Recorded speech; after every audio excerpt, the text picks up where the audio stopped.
Imagine being reincarnated as a baby, where every single sip of milk makes you exponentially stronger. At 3 months old, he was already doing 10,000 crunches. By 4 months, he was crawling, and at 5 months, he was walking, all thanks to his incredible cheat system. As long as he trains a specific body part, that part becomes infinitely more powerful. By the 6-month mark, he was already sitting on the couch watching TV with his parents. The world he lives in now is fueled by 2 types of superhuman powers. On one side, you have the cyborgs, and on the other, the mutants. The cyborgs use mechanical parts to upgrade themselves, undergoing surgeries to turn their bodies into high-tech weapons. Mutants, however, fuse their DNA with beast genes to gain various abilities to fight off the monsters that have invaded Earth. You see, after the planet underwent a massive mutation, all sorts of terrifying beasts appeared. Not long after his birth, some new neighbors moved in next door. They have a little girl named Hannah, and she became our protagonist, Stan's very first friend in this strange new world. But at the time, Stan had no idea that their destinies would eventually be tied together forever. By the 7th month, he had mastered running and high jumping, and he could even hold a full conversation. In his 8th month, he went into a training frenzy, focusing entirely on crunches and building raw muscle. Even though he only sneaks in his workouts when his parents aren't home, you can't keep a secret like that forever. One day, he accidentally gets caught by his mom. She rubs her eyes in total disbelief, thinking, "What on earth is happening? Am I really seeing my baby doing crunches right now?" But the moment she looks back, Stan is already pretending to be fast asleep. His mom just assumes she has been watching too many brainless short videos lately. She figures she is just hallucinating from stress. But a few days later, while giving him a bath, she panics and screams for her husband. "Honey, come quick. Our 8-month-old son has a literal 6-pack. His father knew the boy had a massive appetite, but 6-pack abs? That was on a whole different level." Suddenly, a light bulb goes off in the father's head. He tells his wife that their son must be a once-in-a-10,000-year genius. He proudly declares that their son's future is going to be legendary. Whether he chooses genetic mutation or mechanical enhancement, he is destined for the top. Stan lets out a huge sigh of relief. He almost got exposed for using hacks, but luckily, his dad's overactive imagination chalked it all up to him being a natural prodigy. Having a dad who's a novelist definitely comes in handy sometimes. But when it comes to geniuses, Stan isn't the only one in this world. The news started reporting on a young boy from a 1,000-year-old martial arts clan in the capital who was born with godlike strength. At only 2 years old, that kid could lift 20-kilogram weights. Seeing this, Stan's mom gently rubs his head. "Our little Stan is amazing too. One day, you'll be just as great as those kids from the elite, noble families." Stan thinks to himself that his mom sure has a good eye for talent. However, he wasn't even sure if he could easily lift a 20-kilogram dumbbell at just 2 years old. Soon enough, Stan hits his 2nd birthday.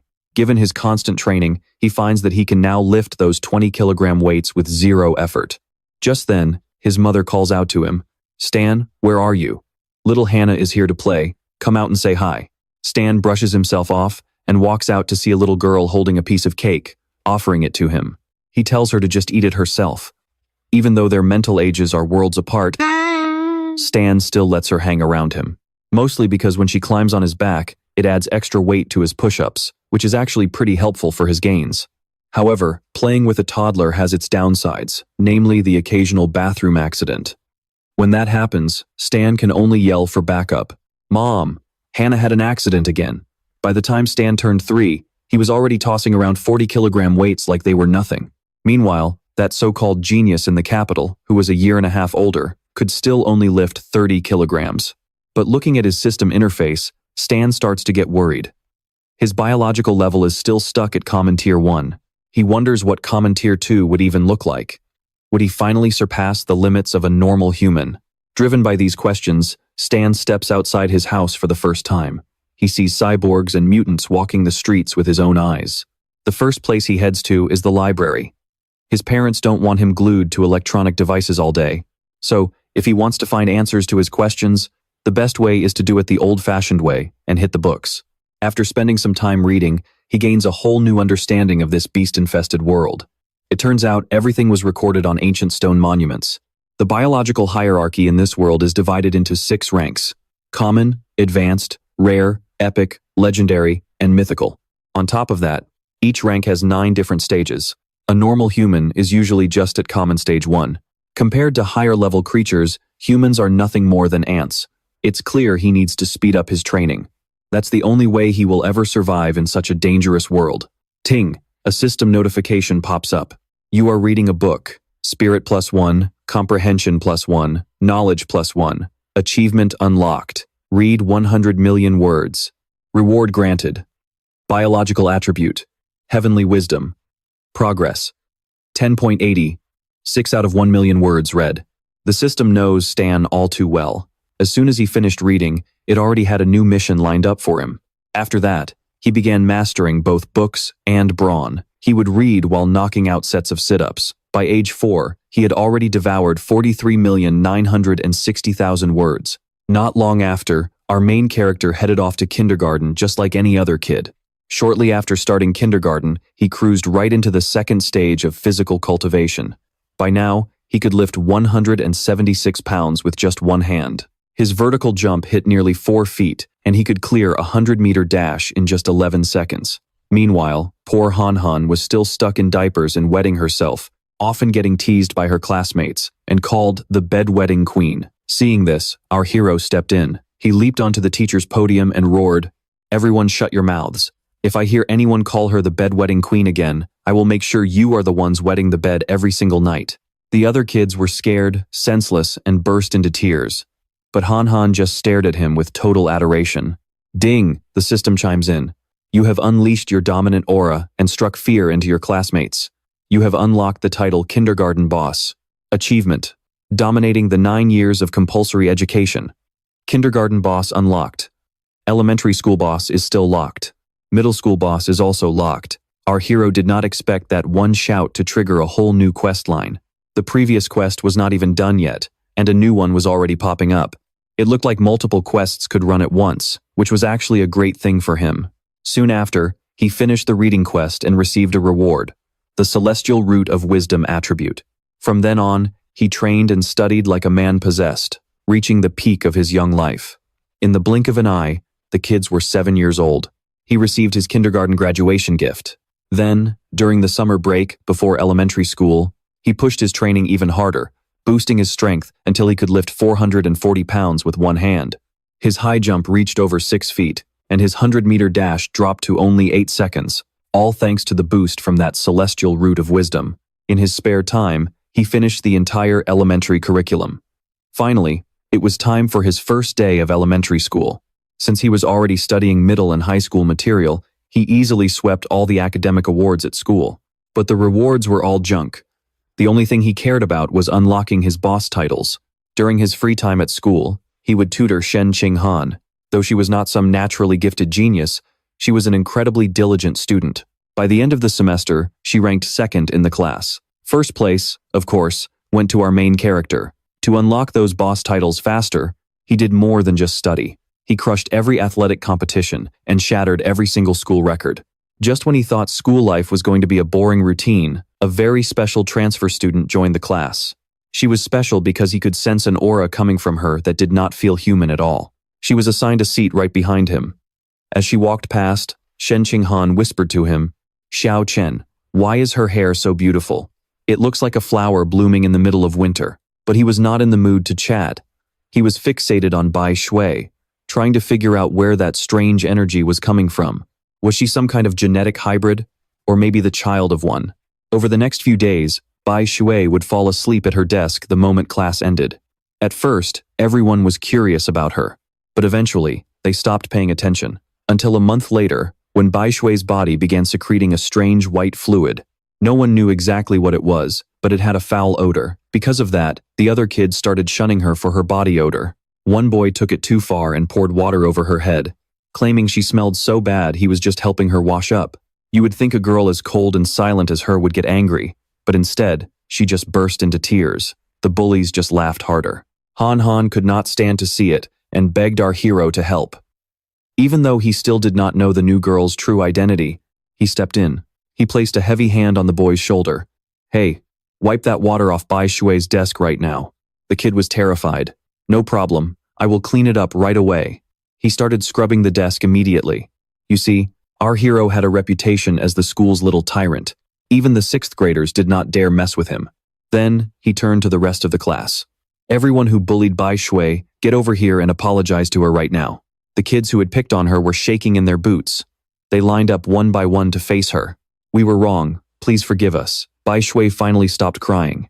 She thanked both Han Han and our main character. From that day on, Shen Qinghan went out of her way to befriend the white-haired girl. She even dragged the hero along to be her friend too. Whenever she had good food, she would share it with Bai Shui first. Finally, Bai Shui asked the question that had been weighing on her heart. My body smells so bad. Do you guys not find me disgusting? She took the initiative to explain herself, saying, I'm sorry. It's not that I don't trust you guys. It's just that ever since I was a little girl, everyone around me has treated me with nothing but hatred. This feeling of happiness, of finally having someone by my side, feels a bit unreal to me. It's almost like I'm living in a dream. Ham Ham looked at her and replied, This isn't a dream. I've been through things just like you have, so there is absolutely no way I could ever hate you. Besides, as long as you're okay with it, we'll be friends forever. Ham Ham had shared similar experiences, so she understood exactly how Snow was feeling. Snow immediately pulled Ham Ham into a tight embrace, her tears flowing uncontrollably. Thank you. Thank you so much, guys. After a moment, she reached up and unfastened the necklace she was wearing. Ham Ham, Leo. You guys are always giving me delicious food and being such good friends to me, so I have something I want to give you too. This is a beast tooth my mother gave me for my birthday last year. I'm giving it to you now. I really hope you don't find it weird.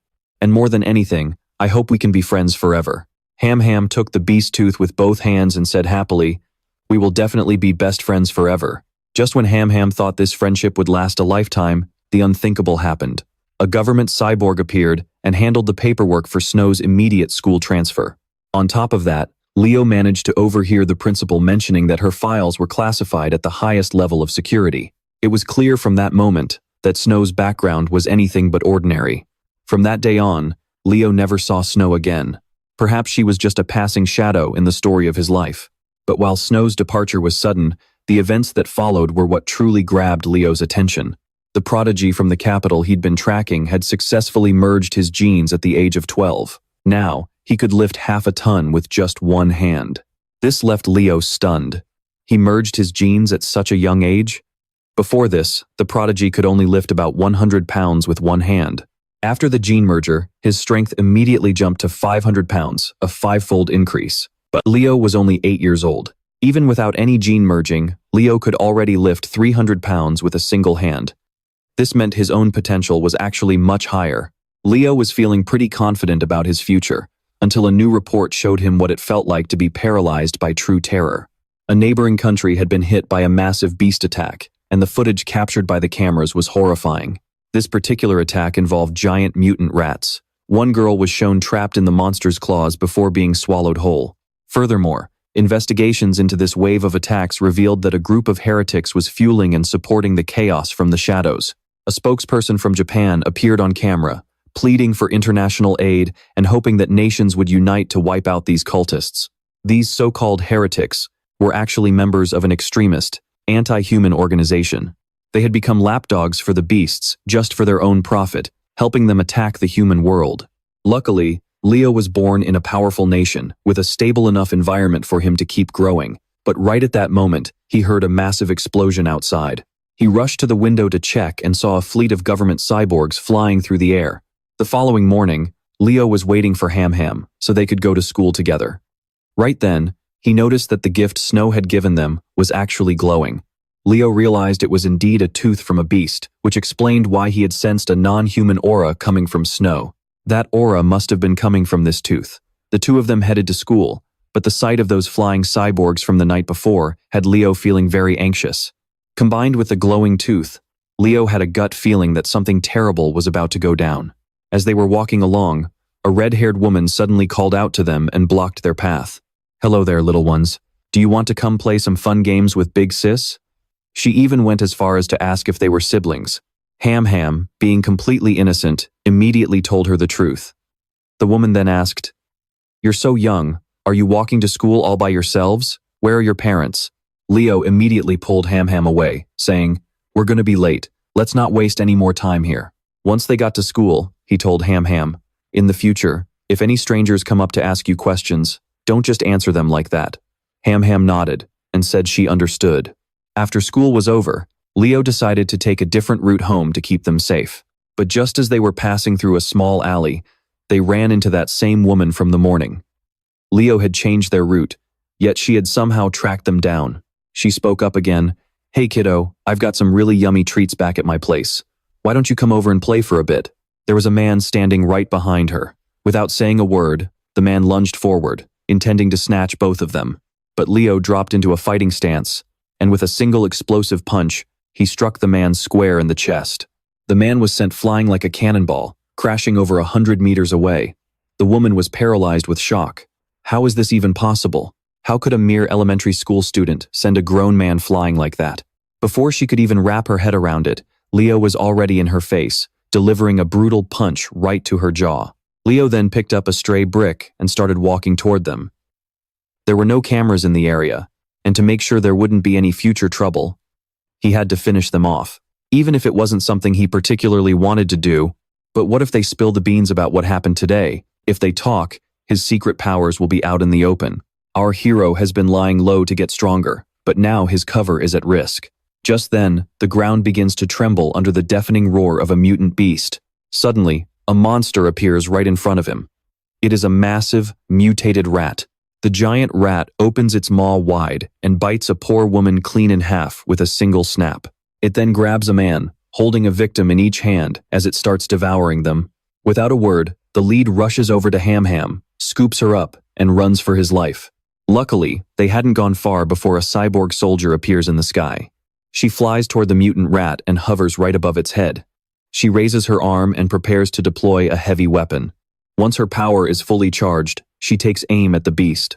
A massive cannon shell screams through the air. The mutant rat takes a direct hit from the explosion. Before long, the creature is left dazed and stumbling. Seizing the moment, the cyborg girl delivers a lethal slash, completely ending the monster's life.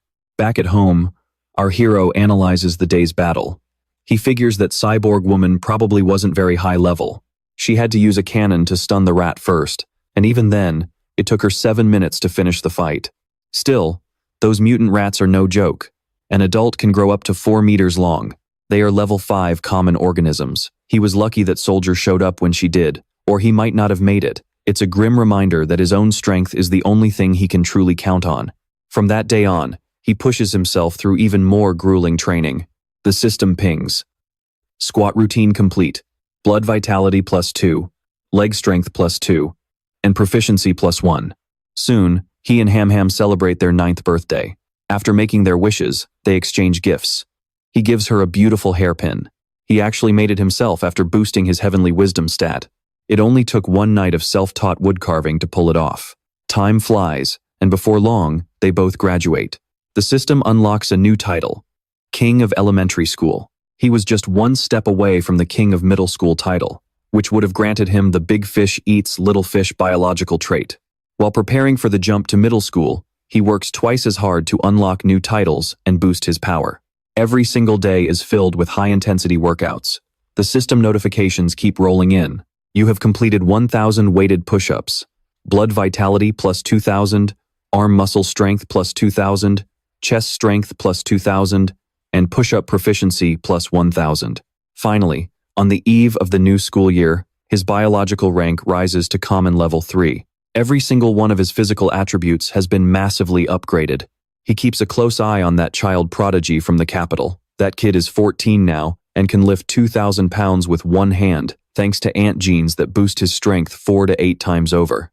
Even if he only gets a 4 times boost, his actual strength would mean lifting 400 pounds with one hand. Comparing the two, our hero realizes he is already stronger than the prodigy. The thought makes him even more excited. If he is this strong now, how powerful will he become once he starts merging with genes himself? High school life begins shortly after. Because he was the top-ranked student in the city during elementary school, the most elite academies were all fighting to recruit him. He eventually agrees to enroll at Shanghai High School, but only on one condition, that Shen Qingham can stay by his side and attend with him. On orientation day, the principal and the head teacher personally come out to greet him. They urge him to bring home as many honors as possible for the school. After a few polite words, he makes an excuse and heads out.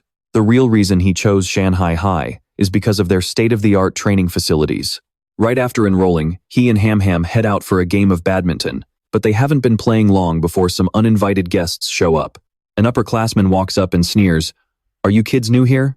This court is reserved for the elite class." Two other seniors standing nearby start mocking Ham Ham. At that moment, our hero's expression goes ice cold. "Hey, you seniors. Beat it. And it's first come, first served. Do I really need to repeat myself?" The bully just laughs. "Who says that's the rule? Even if the King of Heaven himself showed up today, this court belongs to me." Without saying another word, the hero tosses the shuttlecock into the air and smashes it with everything he's got. The shuttlecock flies so fast it creates a sonic boom, shredding the senior's racket and knocking his hat clean off his head. The three bullies freeze in pure terror. That was too fast. Is he even human? Is he some kind of gene user? He's way too young for that, isn't he?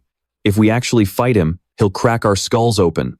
Terrified, they immediately line up and bow deeply to him. "Big brother, we were wrong. Please forgive us."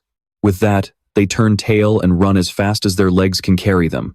Word about what happened probably spread like wildfire throughout the school, because from then on, no one dared to pick a fight with Than anymore. Since he'd already mastered the entire high school curriculum, he spent his class time reading advanced textbooks. After his nightly training, he'd go online to continue his studies. He was constantly learning new skills. Thanks to the enhancement from his celestial root, Than quickly mastered photography, cooking, driving, and swimming. He even studied wilderness survival and several other disciplines. To quickly unlock the high school overlord title, he didn't just top every subject, he also helped the school win major awards in math, physics, chemistry, and computer science. The only reason he didn't take first place in absolutely everything was to avoid drawing too much unwanted attention. The first semester ended soon after, but surprisingly, the title still hadn't unlocked. His incredible performance had earned him the admiration of thousands of girls, but he didn't care about any of that. Aside from tutoring Than, he poured all his energy into the school's upcoming athletic events. Than figured that if he swept the major sports trophies, he'd finally unlock that high school overlord title. For this sports meet, he only signed up for the shot put, the high jump, and the sprint. These three events were the perfect tests of strength, endurance, and speed. As far as he was concerned, mastering these three areas meant he'd mastered the physical education requirements.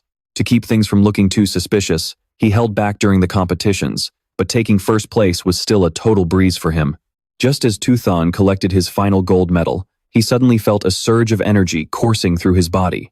A system notification popped up. Your academic and athletic achievements are now the best in the school, making every other student pale in comparison. You have successfully unlocked the high school overlord title. 9 years of compulsory education complete. You have received the survival of the fittest attribute. The system explained. Your life origin stands above all things. Devouring the life essence of other living beings will accelerate your own evolution. Than rubbed his chin, lost in thought. What exactly does life origin refer to? Suddenly, Than ran up from behind, calling out, "Than, wait for me." His eyes widened as a thought struck him. That's it. He pointed a finger toward her and asked, Ham, can I borrow your beast tooth for a second? Could I take a quick look at that tooth necklace of yours? Without a hint of suspicion, she took it off and handed it right to him. Than's entire body stiffened for a moment as the system notified him that he had devoured a small amount of the abyssal giant butterfly's life origin. Abyssal giant butterfly codex reached 1%. Once the progress bar reaches 100%, you can evolve. You can evolve certain attributes or skills from the corresponding beast. He was stunned. This thing is actually a butterfly's tooth? Well, now that I have a name for this creature, I might be able to find some information about it online. But when Than searched on his computer, the screen only showed, "Sorry, no results found for abyssal giant butterfly." He couldn't help but feel confused. Nothing at all? It looks like if I want to understand this beast, I'll have to figure it out on my own. Than quickly pulled a tooth-shaped string from his backpack. Found it. Luckily, Bok Tuyet had given him 2 of them back then. As he gripped it tightly, a wave of spiritual energy radiated out.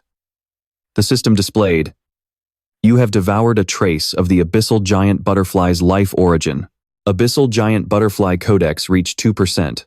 A moment later, he let out a long sigh and muttered, "Only 2%? It seems there isn't much life essence left in these old bones. If I want to unlock this completely, I'll have to find another way. The next day after school came quickly. To ramp up his physical training, Thon started biking to school and giving Thonham a ride every day. That way, if they ever ran into another giant mutated rat, he could get her to safety much faster. While they were riding, a voice suddenly caught his attention. Student Thon, a middle-aged man, walked up beside him and said, "I'm Coach Quach. I'm Coach Quach from the school's martial arts team. Your performance at the sports meet was the best in our school's history. That's why I want to invite you to join the martial arts team. Your athletic talent is even more impressive than your academic gift. So, I really hope you'll say yes. Of course, you're welcome to learn more about the team before you make your final decision." The two of them just stood there, dazed. Coach Quach spoke so fast, he didn't even give Thon a chance to decline. The coach quickly turned to leave. As he walked away, he raised a hand in farewell and added, "Gym Room C is the martial arts team's headquarters.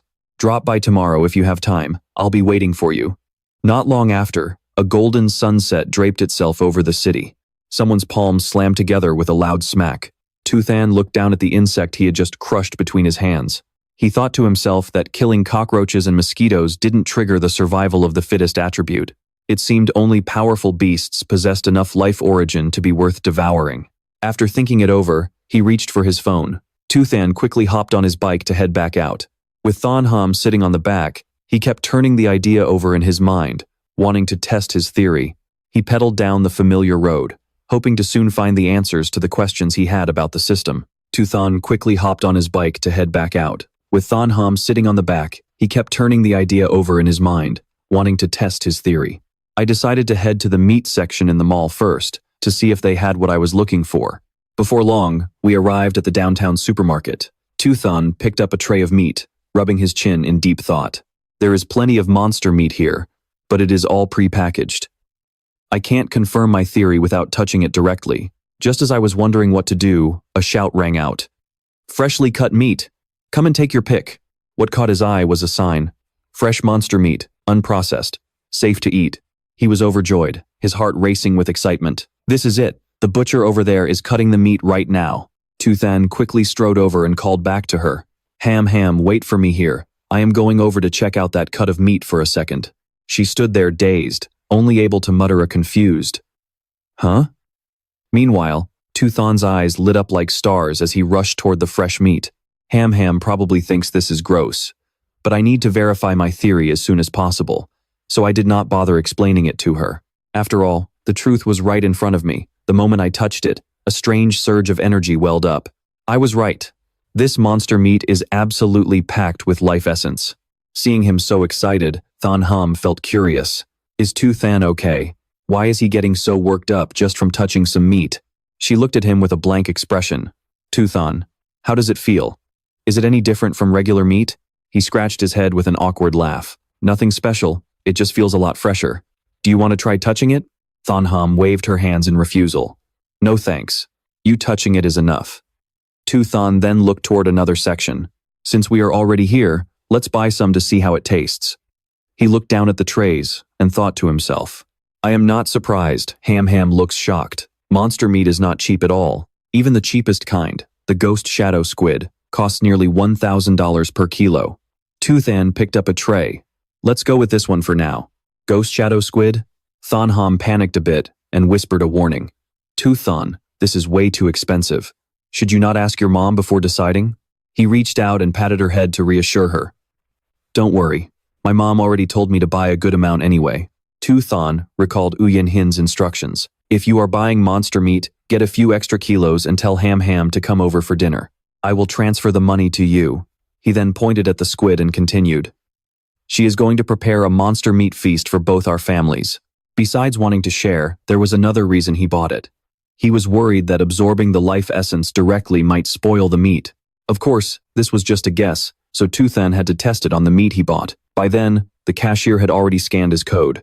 "Hello, 3 kilos of ghost shadow squid. That will be $2,995. Thank you for shopping with us, and see you again soon." Thon carried the bag, one hand over his heart as he groaned about the price. "Man, that is insanely expensive. I do not know when I will be able to afford the next batch." By the time they finished, it was past 9 in the evening. Things have been a bit unstable lately, so it is safer to head home early. So, they headed straight back. As Toothan pedaled, he reached into the basket toward the tray of squid. Even though we are on the road, I want to confirm my theory right now. Time to witness a miracle. Immediately, a burst of spiritual energy erupted. The system notified him, "You have devoured a small amount of the Ghost Shadow Squid's life essence. Ghost Shadow Squid map progress, 0.1%. He quickly pedaled Thonham down the deserted street. As he rode, Toothan did the math. Devouring 100 grams of life essence only opened up 0.1% of the map. That means I would need to devour 100 kilos to reach 100%. At $998 a kilo, that would cost about $100,000. The Ghost Shadow Squid's ability is to dissolve in water and vanish. If I can gain that power, 100,000 is definitely worth it. Plus, this is the cheapest meat I could buy. It is settled. I need to find a way to make some serious cash. This is a huge amount of money. I cannot just ask my family for it. Oh right, the whole point of buying this was to see if the meat would spoil. After absorbing the life essence, it has been a little while now, so there should be a result. It looks like absorbing the life essence does not ruin the meat. That is a relief. The system suddenly chimed. Ghost Shadow Squid, progress at 3%. Seeing him lost in thought, Thonham quickly warned him, Toothan, watch out. There is someone ahead. Hearing that, he slammed on the brakes. Toothan wobbled as he steered the bike between a young couple, quickly apologizing. I am so sorry. I am so sorry. He scratched his head, blaming himself for being so focused on the life essence that he forgot to watch the road. But why is the bike lane so crowded? She spoke up again.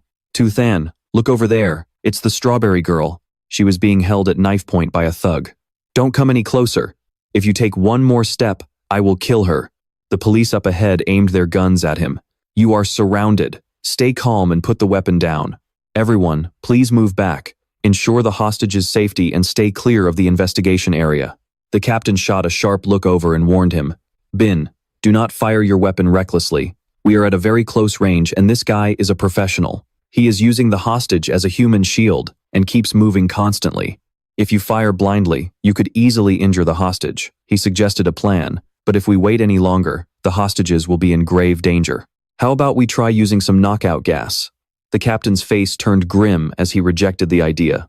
No, knockout gas is too obvious.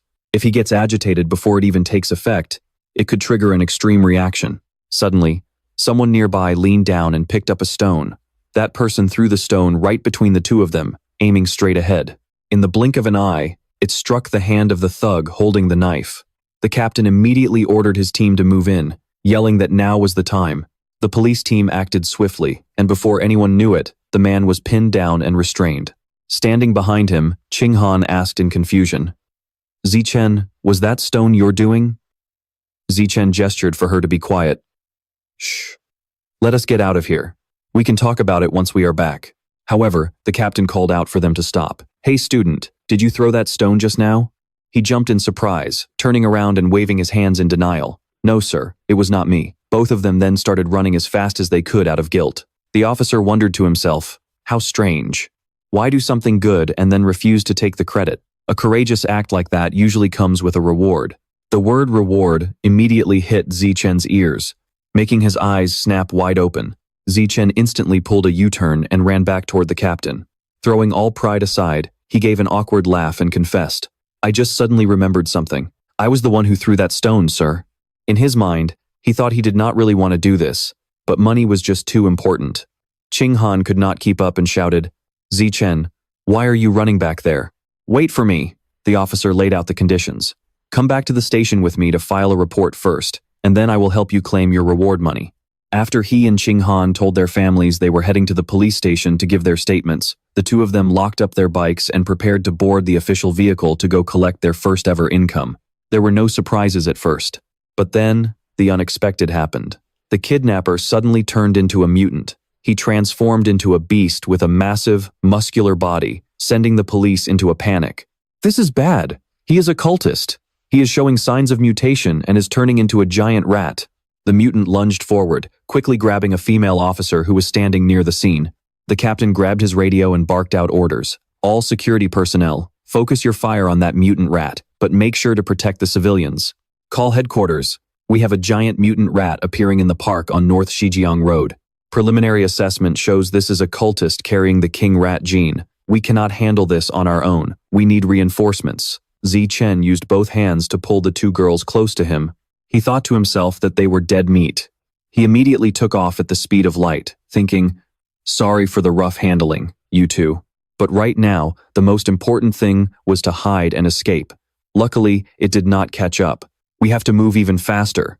At that moment, a girl wearing a suit of iron armor zoomed over their heads. Chen stopped in his tracks. This was her. She boldly used all her strength to kick the mutant rat right in the chest. That power was so immense that it sent the creature flying back several meters. The girl immediately generated a surge of purple energy and shouted that the laser cannon was charging. The command to fire echoed out, and a massive blast of firepower launched toward the mutant rat. With no time to react, the creature took the full force of the energy blast. In an instant, the mutant rat vanished, leaving nothing but a bit of ash floating in the air. Chen was stunned by the sight. That was incredibly powerful. Luckily, she did not blow up my bike, or else the financial loss would have been devastating. Strawberry breathed a sigh of relief. Thank goodness. We are saved. Qinghan replied with a sheepish smile. Yes, we are. Suddenly, Chen's eyes widened as he thought to himself, wait a minute, has the mutant meat gone bad? It seemed that even after the life essence was absorbed, the meat would still spoil. It just happened at a slower pace. There had to be an explanation for why this meat was ruined. It looked like he would just have to let this cultist take the fall. Chen's blood boiled as he threw it to the ground and yelled, "This is all that cultist's fault. That mechanical robot's attack was just too strong and completely scorched the meat." Qinghan tried to soothe him from behind. "It is okay, Chen. We should just be glad that we are safe and sound." They originally wanted to go straight home, but at the captain's request, all three of them took a security vehicle back to the station to cooperate with the report. Unexpectedly, the remains of the cultist hit by the laser cannon still had some scorched fragments left, and the most important thing was that the scent was very stimulating. Chen suddenly realized something. That is right. The beast fang from before still had some life essence left in it. That means there must be some left in these remains too. Does that mean I can absorb the king rat gene from these remains? He sat in the car deep in thought, wondering exactly how many king rat genes he could devour. Well, there is only one way to find out. Chen lightly extended his finger to touch the red substance, and his entire body tensed up in an instant.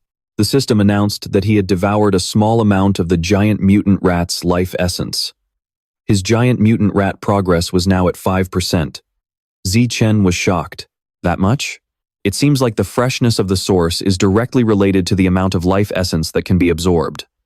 Bin, sitting next to him, glanced over and gave him a nudge. "Hey student, please sit still and hold on tight. Don't go moving around on me." Thon pretended to stretch his arms. "Don't get the wrong idea. I've just been sitting too long and needed to loosen up my joints." "You're being really careful." A bin seems easy enough to fool, but the security captain is a lot sharper. Back at the security office, the captain makes an announcement. "I've already submitted the paperwork for your bravery award, but I need you to be completely honest with me. From that distance and in such dim lighting, how could a high school student like you nail that cultist's hand with a single rock?" Thon quickly made an excuse. "Maybe it's because I spend a lot of time training my right arm." The captain crossed his arms, staring at the forced smile in front of him. Just then, Thonham opened the door and called out, "Little Than, my mom is here to take us home." He turned around, completely startled. "Mom? Why are you here? We could have made it back on our own." Yenhan's eyes welled up with tears as she rushed over to Little Than. She pulled him into a tight hug, asking anxiously, "Are you okay? You scared the life out of me." Thon tried to calm her down. "Mom, don't get so worked up. See? I'm perfectly fine.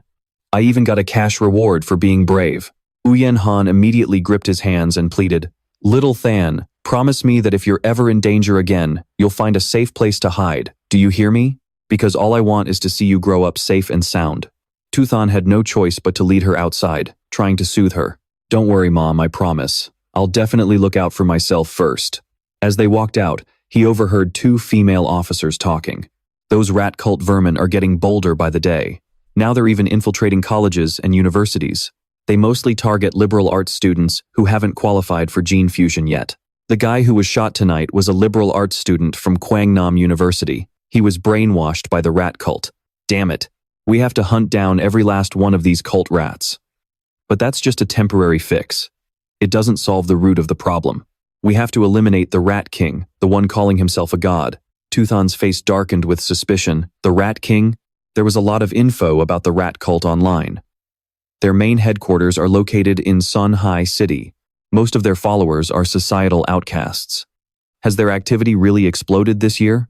He rested his chin on his hand, staring thoughtfully at his phone. Suddenly, Tuthan's eyes widened as if he'd found a crucial piece of information. He imagined a scene of people kneeling before a massive Rat King and began to think, does the Rat King want to evolve into a higher being, so he's sending his followers to gather massive amounts of evolution resources for him? Could this Rat King have already evolved enough to gain human-like intelligence? A giant mutant rat. How can it be that huge? Is it related to the Rat King? Oh, forget it. This is the South. Rats the size of cats are totally normal around here. Wait, why is Ham Ham so quiet? Could it be that again? Whenever Ham Ham gets anxious or feels pressured, she acts just like she did when she was a little kid. She just can't help herself. But I've always felt like her condition might be linked to some kind of unknown potential. A short while later, Uyen Han's face went pale with shock as she screamed, "What? The meat is gone?" He scratched his head with an awkward smile. Everything was so chaotic that I wasn't paying attention. "I think I lost it, Mom." She sighed. "Never mind. As long as you're safe, that's all that matters. If the meat is gone, it's gone." Tuthan breathed a sigh of relief.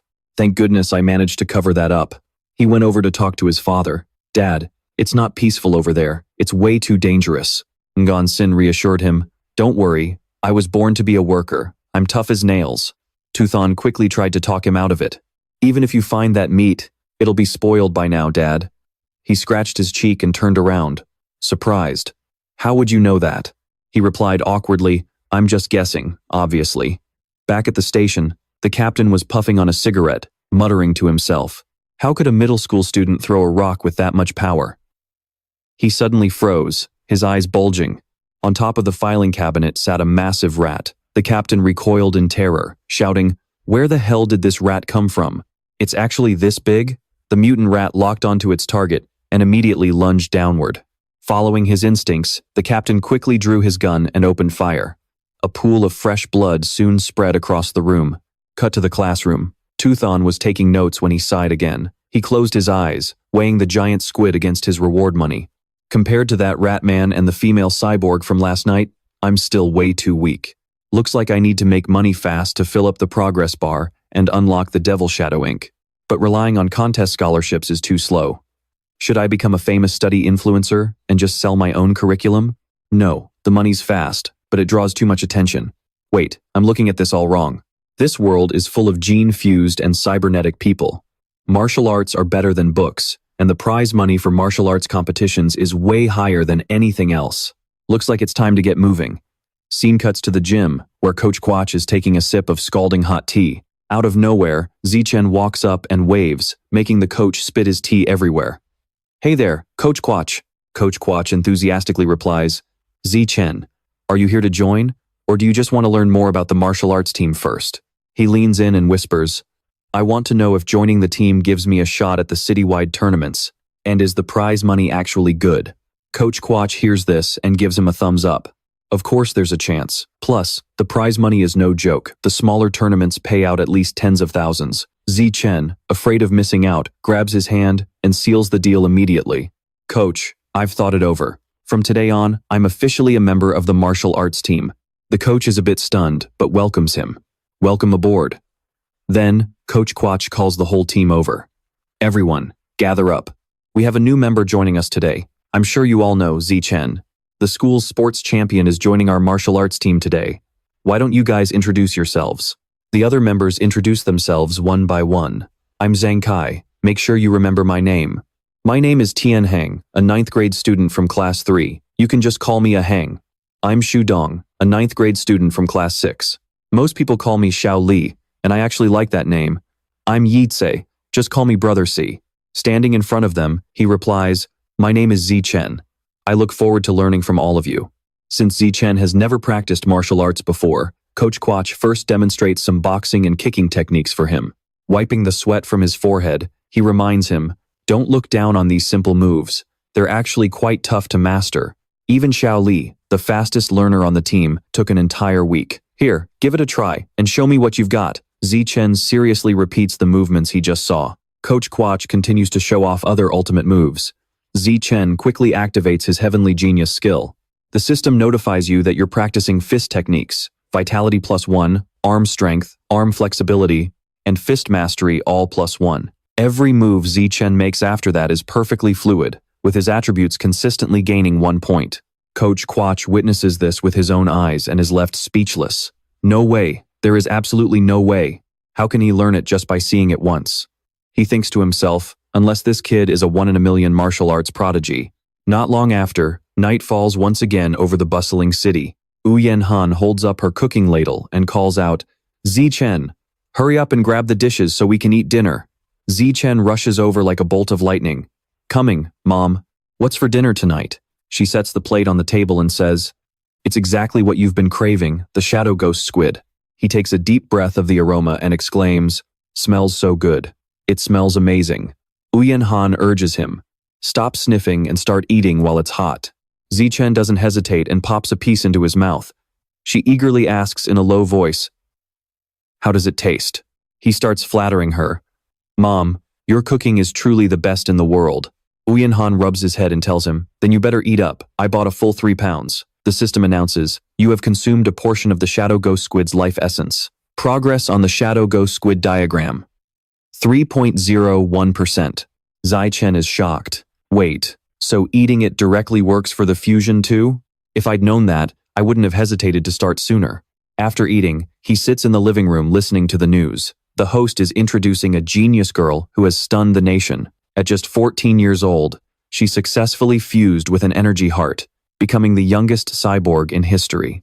When the energy is activated, she can easily lift a 2,000-kilogram off-road vehicle with one hand, sprint 100 meters in just 3 seconds, and perform a vertical jump of 8 meters from a standstill.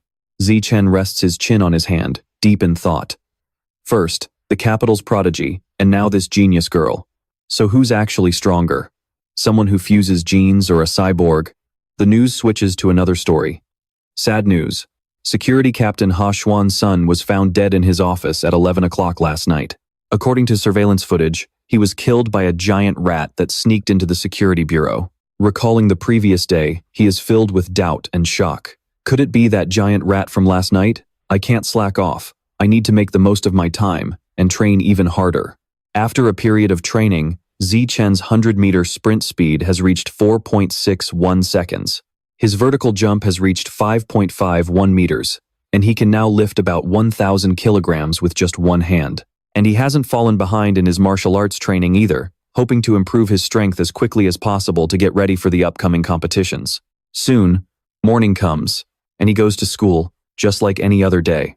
The next morning, Zichen goes to the gym to continue learning new martial arts and practicing. Driven by curiosity, Qing Han goes along with him. Suddenly, a girl approaches to strike up a conversation. Junior Zichen, you haven't had breakfast yet, right? I brought some milk for you. It's fresh milk. He just walks right past her. No thanks, but I appreciate the thought. Another guy sees this and seethes with jealousy. Damn it, this jerk stole my championship title at the school sports meet. And now he's got the nerve to reject a gift from my goddess?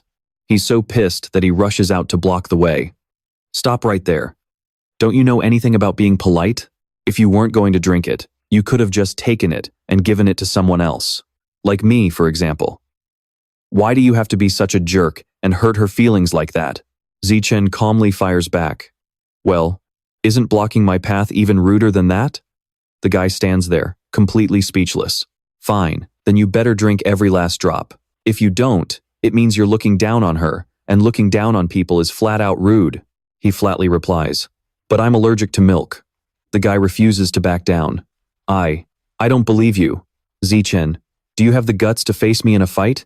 If I lose, I'll never say another word to you again. But if I win, you're chugging every bit of that milk. Suddenly, the system displays an achievement for an official competition. Eliminate 1,000 different opponents using the most primitive biological methods. Reward. Natural selection biological attribute. Total opponents eliminated, 0 out of 1,000. He smirks to himself, thinking, I've been waiting forever for this. Finally, the fourth achievement quest is here. Zichen raises his hand, his eyes sharp with intensity as he accepts immediately. Fine, let's do this. Two girls are buzzing with excitement as they rush over. I heard Lindsay Chen is about to fight a senior in the gym. Her friend quickly grabs her phone. What? We have to go see. By the time they get there, a massive crowd has already gathered in the gym. Before the match starts, she gives him some encouragement. Junior Zichen, I'll be cheering for you. Go out there and teach him a lesson. The other girl joins in enthusiastically. Go for it, Junior Zichen. I'm going to take so many great pictures of you. The whole scene makes Zhang Kai fume. Does everyone really think I'm going to lose to this kid? He flashes a devious smile, thinking he needs to use this chance to put this immature genius junior in his place. He doesn't care if it looks like he's picking on someone younger. This kid's talent has been skyrocketing over the past month. If I don't make my move now, I'll never get the chance to show him who's boss. Zichen casually mentions, Hey, I need to get home for dinner soon. Can we just make this quick and get it over with? Zhang Kai snarls back. Fine, I'll give you exactly what you're asking for. Master Quach immediately lowers his hand to signal the start. Remember, friendship comes first, everything else is secondary. Begin. But before he can finish, he's cut off. Wait a second. Zhang Kai gives a condescending laugh and makes a proposal. You've only been training for a month, while I've been at this for almost 2 years. To keep things fair, I'll let you have the first 3 hits. Zichen's response comes at the exact same time he lunges forward. Sounds good. Before his opponent can even process what's happening, Zichen's fist is already flying toward him at top speed. It slams into Zhang Kai's face with incredible force, drawing blood instantly. With just that one punch, he's foaming at the mouth and collapses onto the floor, totally knocked out. Even Master Quach can't help but shout in shock. What? Only one punch? The other boys watching are all standing there with their mouths hanging open. Holy crap, this is unreal. Is it really over already? Only Thonham is jumping for joy, cheering loudly. He won. Zichen actually won. The other girls join in, screaming his name. Junior Zichen is so incredibly handsome, but he's focused on his notification, seeing that he still needs to eliminate 999 more opponents to unlock the natural selection survival attribute. He flashes an innocent smile and turns toward the crowd. Hey, seniors, since we're all here, why don't you guys all come at me at once for a little practice? As soon as they hear that, the boys' faces turn pale with fear. They start making up every excuse in the book and scramble to get away as fast as possible. Oh, I just remembered I have a tutoring session today. My mom told me I had to be home early for dinner. I really have to go to the bathroom. Me too, I'll go with you. Hey, I'm suddenly feeling really dizzy. Can someone help me to the nurse's office? Zhang Kai is struggling to push himself up. I don't accept this. You little brat, you just caught me off guard with a cheap shot. If you ever try that again, I'll beat you to death. Master Quach immediately steps in to shut him down. Zhang Kai, you need to learn how to lose gracefully. Was Zichen's punch just a lucky shot, or was it a display of overwhelming strength? Let's have Little Lee test him out so we can see for ourselves. Hearing his name called out makes the poor guy jump out of his skin. Little Lee, you're up next. With no way out, he reluctantly gets into his fighting stance. Sorry about this, Junior, but please, just don't hit me in the face, okay? 10 minutes later, things were getting a bit ridiculous. Zichen had intentionally been dragging things out just to exchange moves with his seniors. However, aside from the progress he made by beating Zhang Kai, he noticed that defeating the others wasn't adding to his total count at all. He ponders to himself, so trying to find a loophole is useless? Does that mean I actually have to defeat them in a real fight? Master Quach suddenly appears out of nowhere, giving him a real fright. Zichen, you're a total genius. You've only been on the martial arts team for a little over a month, and yet, you've already become our team's secret weapon. He's so overcome with joy that he clenches both his fists. In this year's district martial arts competition, our Shanghai Middle School is definitely going to take home the first place trophy. Hearing him mention the competition, Zichen suddenly has a major realization. That's right, joining a martial arts tournament is the best way to take down a ton of opponents face to face. Tuthon did the math. As long as he successfully defeats his opponents in these matches, his quest progress is definitely going to. Just then, a loud voice shattered his train of thought. It was Lam 2. Then even after a pathetic loss, the guy was still trying to act tough. Truong Kai, I admit it, I lost. From now on, Even if you walk up and smack me on the head for no reason, I won't say a single word to you." That declaration was so bizarre that everyone there turned pale. They all scrambled away instantly before he could try to keep them there. "Wait, I'm not finished yet." In this world, high school students either study martial arts or the arts. And obviously, martial arts is the #1 choice for everyone. Back on the track, Thon Hum was still right on his heels. "Thon, wait for me. Come on, I'm almost there." He realized that to get into the martial arts class, Thon Hum had started training right alongside him. After running 3,000 meters, they'd spend an hour practicing martial arts to sharpen their combat skills. Then came the sit-ups and push-ups to build up their physical strength and endurance. After every session, he'd help Thon Hum massage her sore muscles. But with the upcoming tournament, Thon knew he couldn't afford to get complacent. To unlock the natural selection attribute as soon as possible, he had to push himself to the absolute limit. A month later, the day of the competition finally arrived. The massive city stadium was packed, with hundreds of millions of viewers watching the broadcast. Inside the athletes' lounge, Coach Quach was scanning the bracket. "Our Sunhai Middle School really got the short end of the stick. We drew Sunhai High School #1. They're the strongest team here." Truong Kai looked at the scouting report and felt even more demoralized. This year, High School #1 has a total beast who can sprint 100 meters in less than 9 seconds. "We're going to get absolutely slaughtered out there." While everyone was moping, Thon stepped up. "Coach, I want to go first." Coach Quach had no choice but to agree. "Are you sure about this?" "Fine. Thon, you're up first." Immediately, 2 people started cheering their hearts out for him. On stage, Thon rolled his shoulders, getting ready. "Thon, it's all on you. I believe in you." Thon Hum jumped up and down. "Go, Thon, you got this." Suddenly, a massive foot stepped onto the stage from the opposing side, making the entire ring shake. Before the fight began, the giant had some words for Thon. "Hey, mountain boy, I saw your name on the roster. You're just a junior high kid, yet you're standing on the stage of the 8 Schools Alliance? Not bad. You've got talent. But this isn't the place for you. You're just a first-year middle schooler who isn't even 170 centimeters tall. In just a moment, I'm going to show you the massive difference in our size and power." Once they finished the formalities, the referee made the call. "Fight, begin." The moment the words left his mouth, the giant charged forward like a lightning bolt. Unfortunately, that punch resulted in a massive shock for him because the kid dodged it. "What?" Thon simply placed a hand on the giant's chest, not even using much force. Then he gave him a shove. Even though it was just a one-handed push, the guy was sent flying back. Even the referee was stunned as he made the announcement. "Lam Thon is the winner." Thon Hum cheered wildly, celebrating their first victory. "Thon, you are incredible." His teammates beamed with pride, shouting at the top of their lungs. "Thon is the best." But down below, someone was fuming. "That body of yours is just a hunk of meat. You have zero flexibility." It turns out the opposing coach was tearing into his fighter. "Footwork. It's all about footwork. How many times do I have to tell you?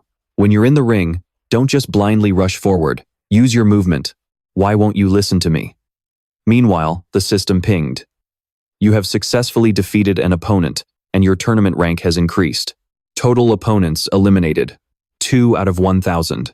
Thon came to a conclusion. As he thought, defeating opponents in a high-stakes competitive match significantly boosts the progress of his achievement quest. The opposing coach issued the next order. "Tranfong, you're up. Go out there and take down that arrogant middle school brat as fast as possible for me." He gave his word. "I got it, coach." This time, Tranfong entered the ring much more cautiously than the last guy. The referee repeated the call. "Fight, begin." Tranfong moved with incredible agility, fast as a gust of wind. Too bad for him, Thon dodged effortlessly and used the exact same move on him. This time, Tranfong spun around several times before hitting the ground, just like his teammate. He landed flat on his face, which felt like a massive slap to his school's reputation.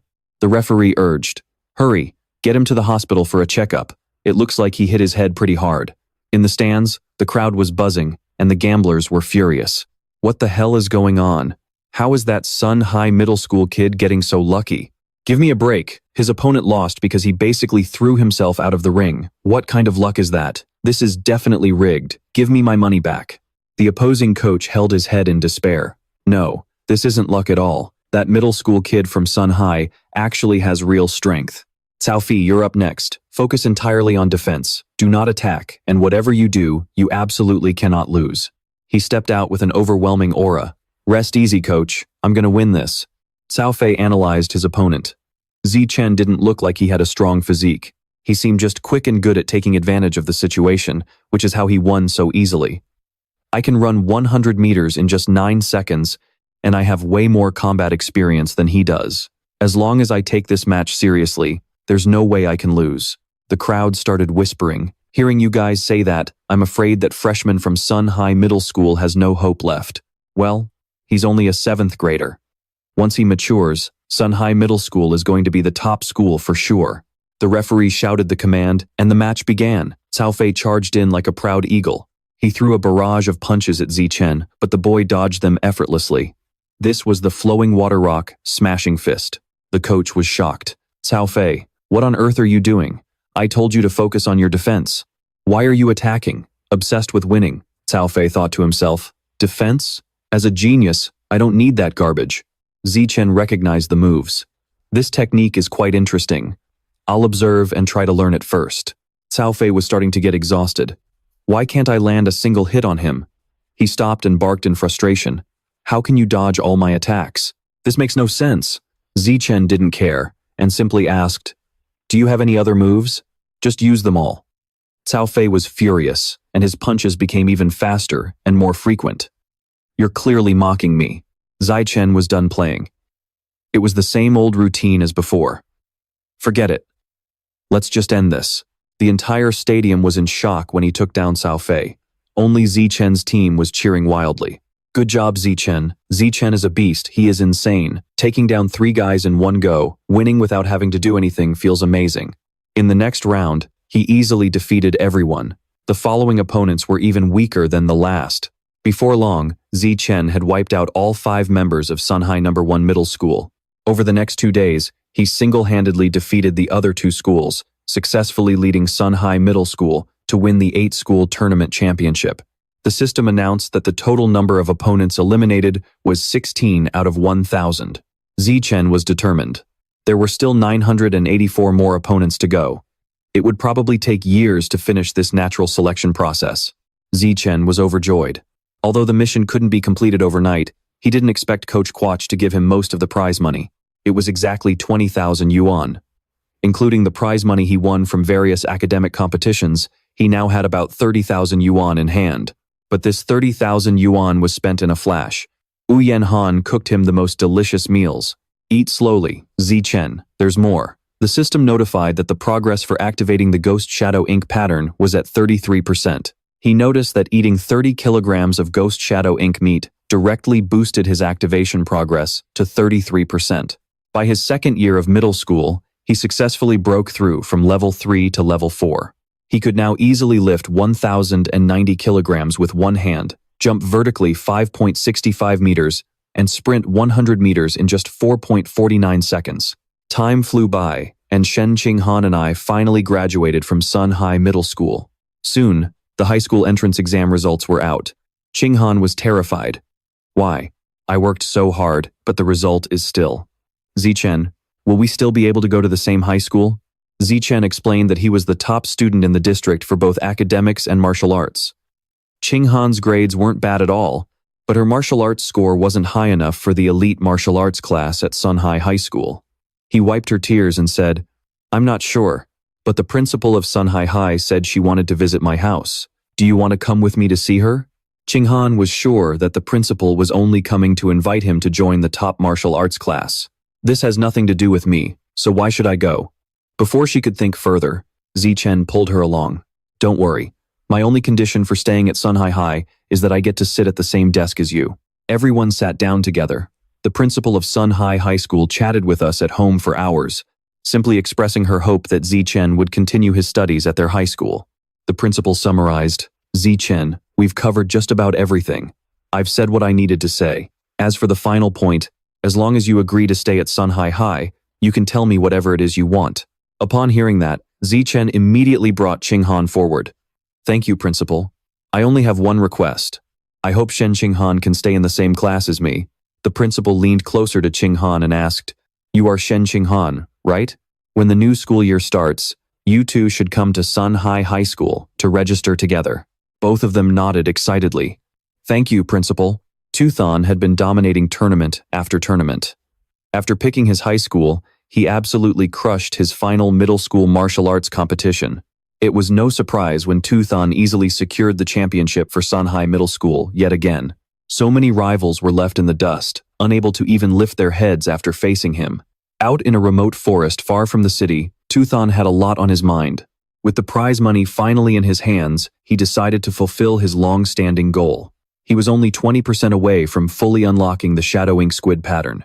Buying meat with this prize money would definitely be enough to finish the progress. The system alerted him that the Shadow Ink Squid pattern had increased to 80%. Since he didn't know what would happen once the pattern was fully unlocked, or what kind of uncontrollable situation might arise, he intentionally headed to the mountain forests surrounding Sunhai City. "No time to waste," he muttered. "Let's just get this started." The system appeared. "You have devoured a massive amount of the Shadow Ink Squid's life essence." He was thrilled, though his face still showed a hint of shock. Shadow Ink Squid pattern, 100%. You have successfully unlocked the Shadow Ink Squid pattern and gained the biological attribute, Water Fusion Essence. Water Fusion Essence significantly boosts your connection to water, allowing you to move through it freely without leaving a single trace. Tuthan felt a little let down. "Wait, why does this Water Fusion Essence seem kind of useless? I need to test this out in a nearby pond immediately. Okay, I see that my skin doesn't wrinkle even after soaking for a long time, and I can clearly feel that water resistance has dropped significantly while swimming. But is that it? No other effects? Actually, I guess that makes sense. The Shadow Ink Squid is just a low-tier monster. It's barely even worth the gene splicing. If I want better biological attributes, I can just save up and buy them later. Sooner or later, I'll have them all. Or, as I get stronger, I can hunt mutated beasts and eat them myself." Tuthan clenched his fist with determination, like those giant mutated rats, for example. A few days later, Tuthan and Thanham went out to the beach. There was less than a week left before the new school year began. My mom and Thanham's family had planned a joint vacation for both households. I was the one who suggested the beach so I could better research my water fusion essence. Thanham hugged herself and nudged him. "Xiaothan, the water is freezing." Tuthan dived in and encouraged her. "It's always like that when you first get in. Just take it slow and get used to it. You won't feel cold after a bit." The system updated. "You are training your blood vitality, muscle strength, full body coordination, swimming skills, oxygen efficiency, and water pressure resistance. All diving skills increased by 1. Thanham wasn't having it.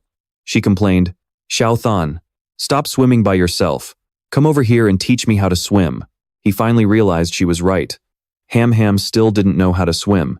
He stopped to help, and so Tuthan began to patiently teach her. But since Thanham's athletic talent was usually just average, he figured there was a low chance she would actually learn how to swim. But Tuthan didn't expect to be proven wrong so quickly. Thanham was swimming better than a fish. "Xiaothan, is swimming actually this simple? I learned how to do it in just a second. Look." Not only that, she kept her face underwater for a long time. Then she realized, wait, I can actually dive? Tuthan jumped when she suddenly popped up. Thanham bragged, "Xiaothan, am I amazing or what? I always hear people say it's hard to open your eyes in the ocean because the salt stings, but I don't feel uncomfortable at all. It actually feels cool and refreshing." Tuthan looked at her, rubbing his chin in thought. Thanham's water affinity was incredibly good, but learning every swimming skill all at once was just too abnormal. Suddenly, something clicked in his mind. Wait, that's not right. Memories of her constant bedwetting as a kid and her current swimming prowess flashed through his mind. Tuthan thought, could it be that the reason Thanham always wet the bed was because she was born with a natural water affinity? That's unbelievable. Maybe in my past life, Thanham actually had a special cultivation physique like the ones in those fantasy novels. The two of them swam together. Next, Tuthan went diving with Thanham, and her performance shocked him even more. They had been underwater for over 10 minutes. Not to mention she was a total beginner. Even a trained professional wouldn't find it easy to stay submerged that long. Suddenly, Thanham heard something that made her jump. She wondered, why is there such a strange sound in the water? Thanham swam faster toward the noise, and he could only scramble to follow her. What kind of sound was it exactly? The two of them quickly broke the surface of the vast ocean. Tuthan asked, "What happened? Why did you suddenly get so tense?" Thanham explained, "Just now, I suddenly heard a very strange sound in my ear. It was so strange it was actually a bit scary." Tuthan asked worriedly, "What kind of sound?" Thanham hesitated as she gave him the details. "I don't understand it. It might be a language I don't recognize. All I know is that it was a woman's voice. The sound was so real, and it just kept echoing in my ears. It didn't stop until I reached the surface." After that, they both headed back to help Thanham calm down as quickly as possible. Tuthan immediately took her back to the hotel. Thanham shakily explained the details again. "I don't know, it sounded like a language I've never heard. It was definitely a woman's voice, and it felt so real. It just kept ringing in my ears, and it only went away once I got out of the water." Following that incident, the two of them walked back together so Thanham could find her footing again. Tuthan brought her straight back to the hotel. Later, he checked his phone but couldn't make heads or tails of what Shen Qinghan was saying. Since the confusion was keeping him awake, he decided to just keep training. The system kept chiming. "You've completed 1,000 weighted sit-ups. Blood energy increased by 2,000. Core strength increased by 2,000. Sit-up proficiency increased by 1,000. Biological level promoted to common grade 5. Who would have thought that just by training, Zichen would make this much progress?" The more he thought about it, the more pumped he got. Common grade 5. This is a level of power that can go toe-to-toe with a full-grown giant mutant rat. It looks like if I keep this up, tearing one of those mutant rats apart with my bare hands won't just be a pipe dream. After his breakthrough, he headed to a deserted beach to put his new stats to the test.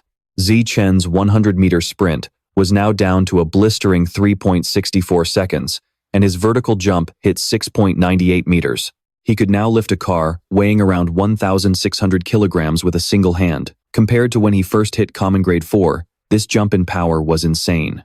Armed with these new stats, Zichen finally kicked off his high school career.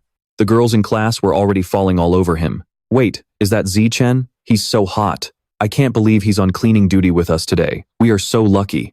Zichen was caught off guard.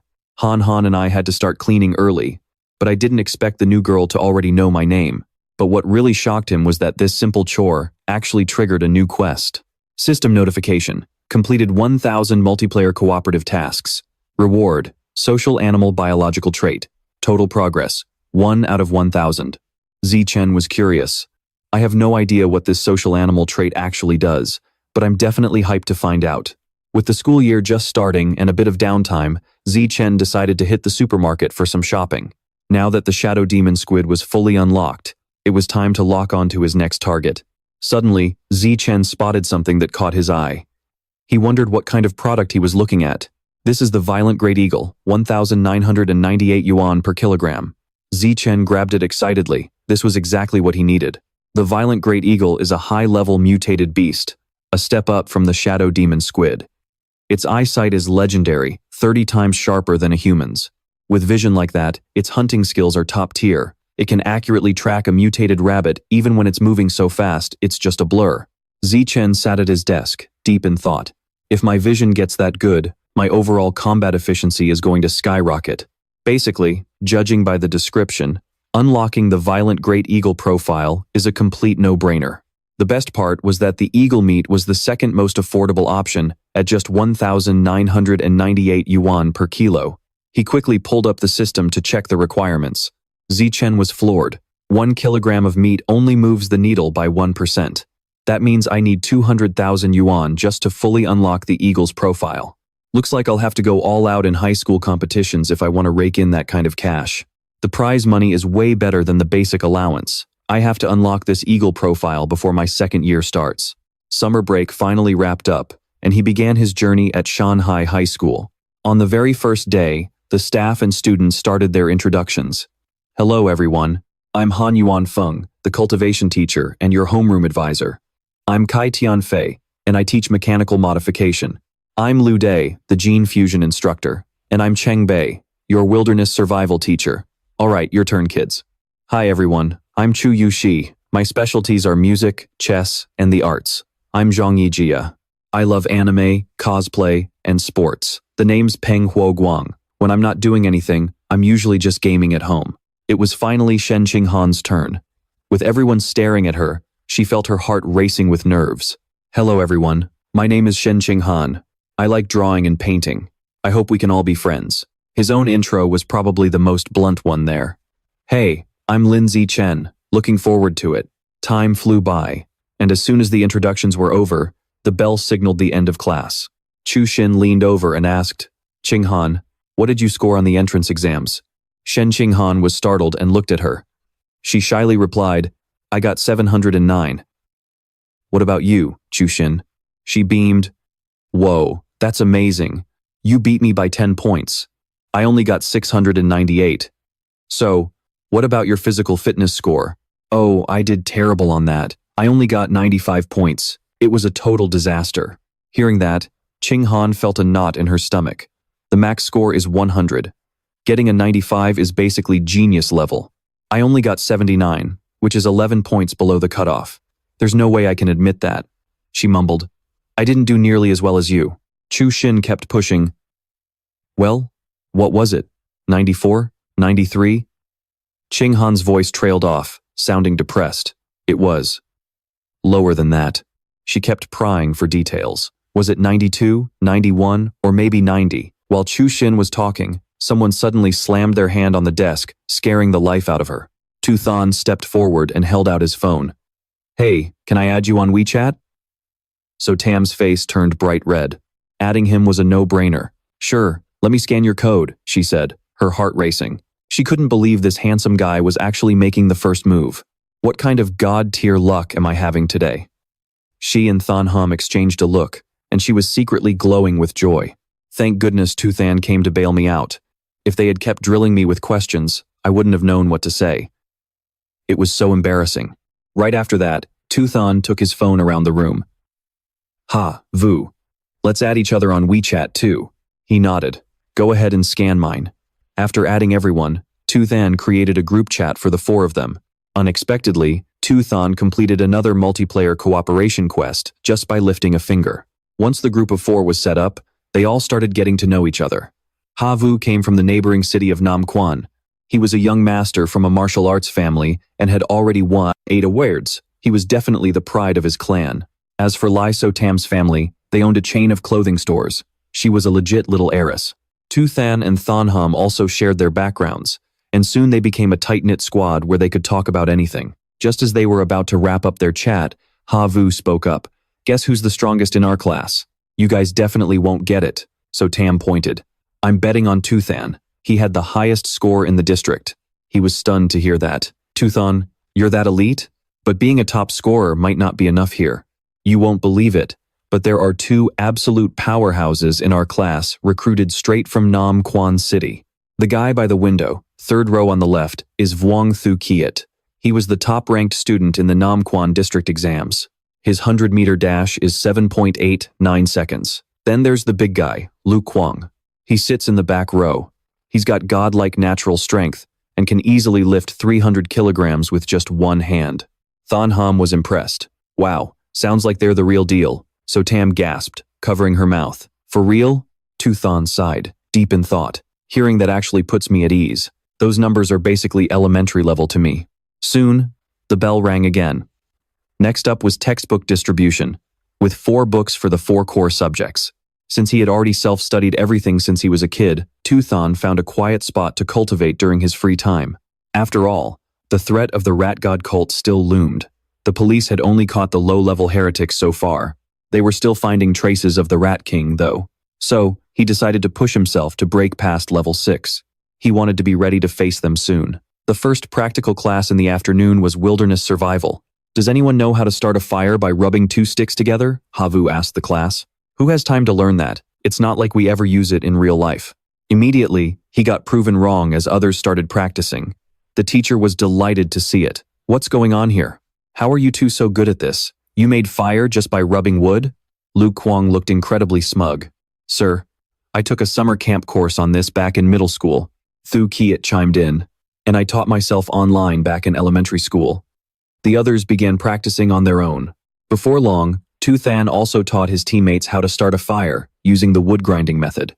Later, when martial arts class started, it turned into a total flex fest for the two guys from Nam Quan.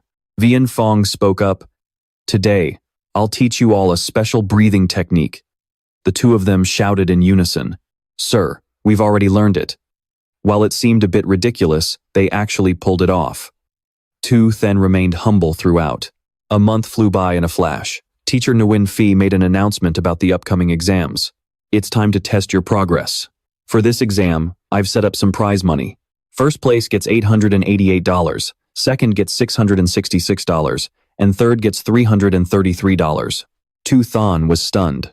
That's a pretty sweet bonus. That money could buy half a pound of violent great condor meat. With prizes on the line, everyone naturally pushed harder. An hour later, the test was over. Coincidentally, the gene fusion teacher, Lu Duc Nan, also held a test with similar rewards. He announced, "It's been over a month since the semester started. Time to see what you've actually learned." Once the test was over, a student collapsed onto his desk, sighing. "Finally, it's over."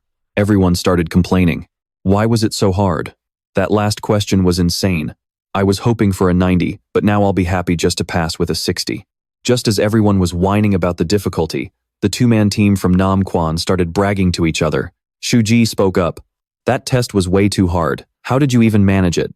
Lu Kuang replied, "I think I can only pull off a 95. I really struggled with the last question. What about you?" He answered, "Same here.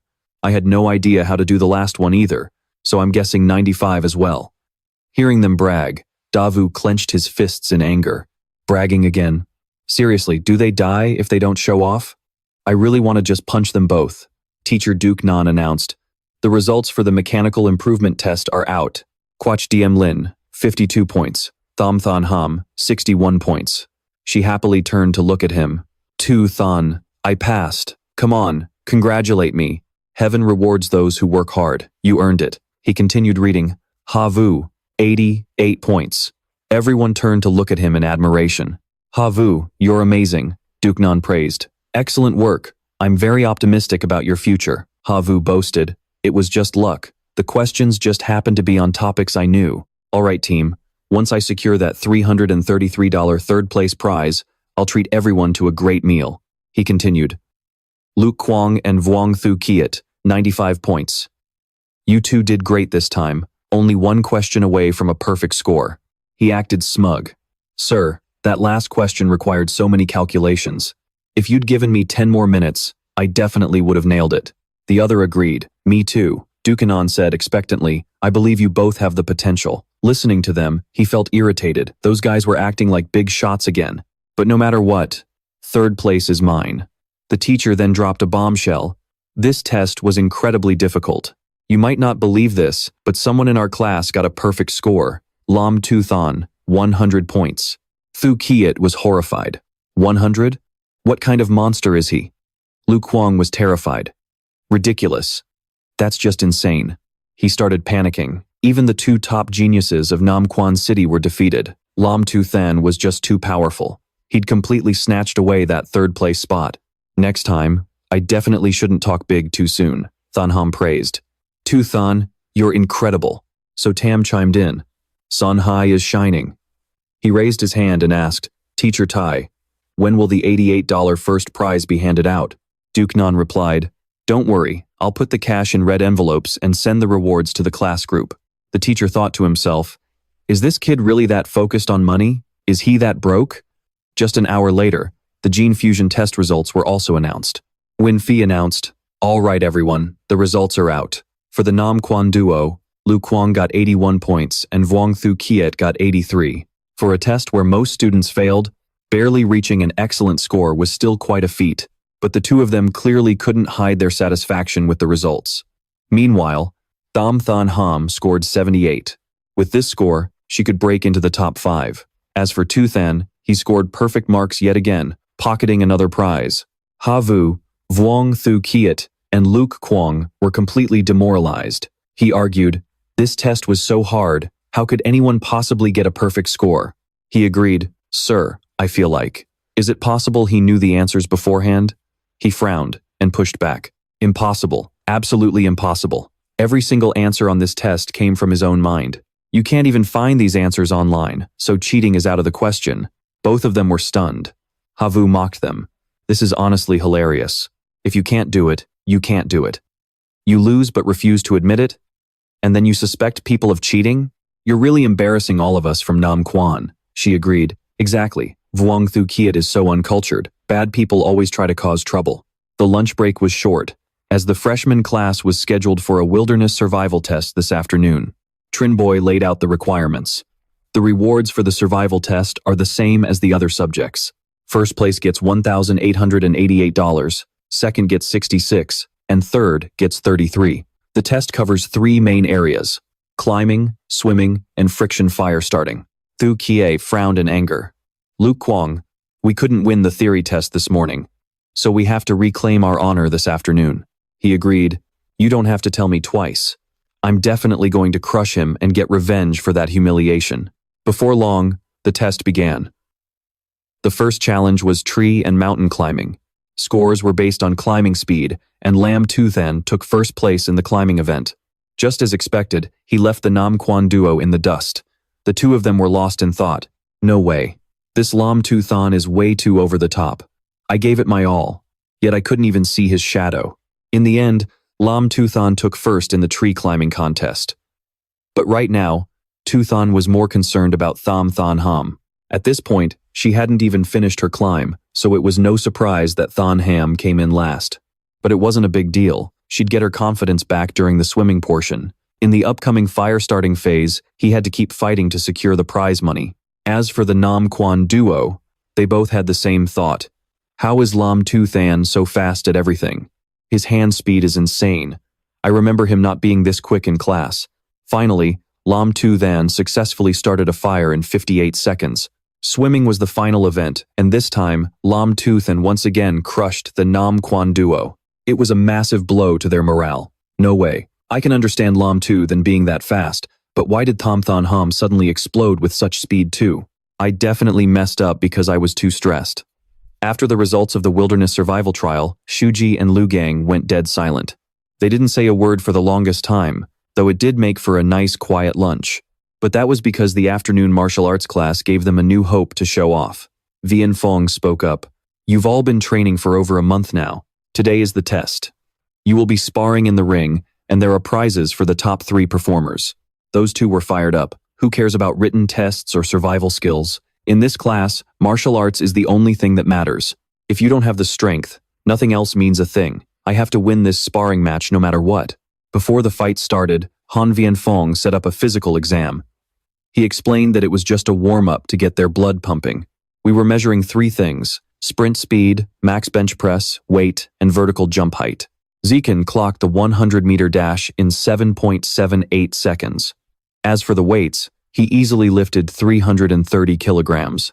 His vertical jump hit 2.18 meters, putting him at the top of all 3 categories. And honestly, he was holding back because he didn't want to be too flashy. Shuji was terrified. That 100-meter dash was even faster than his own. It made no sense for Zikin's previous scores to be so average. Lu Gang was just as shocked. Zikin didn't even look that buff.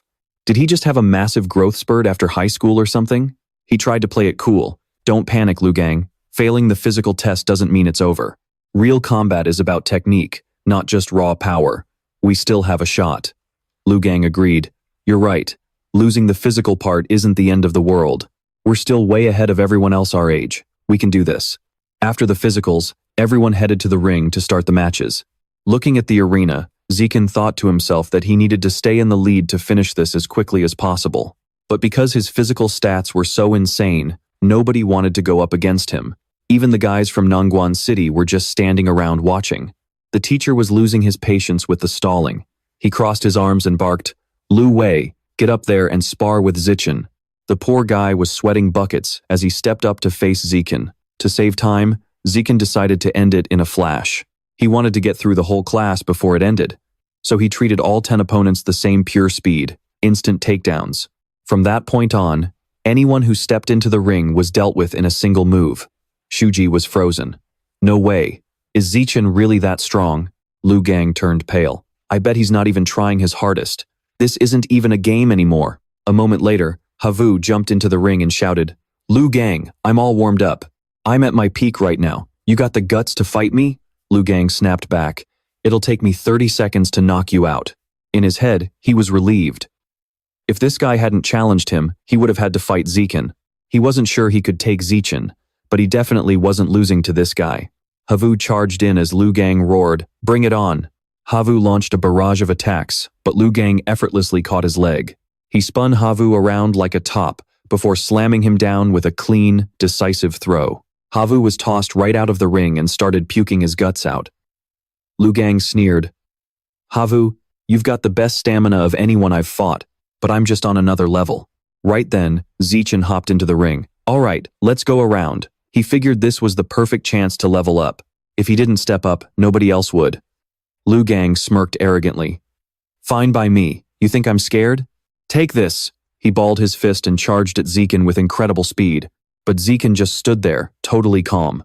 He leaned aside at the last second, leaving Lu Gang stunned. "He's so fast!" With just one strike, Lu Gang was sent flying out of the arena.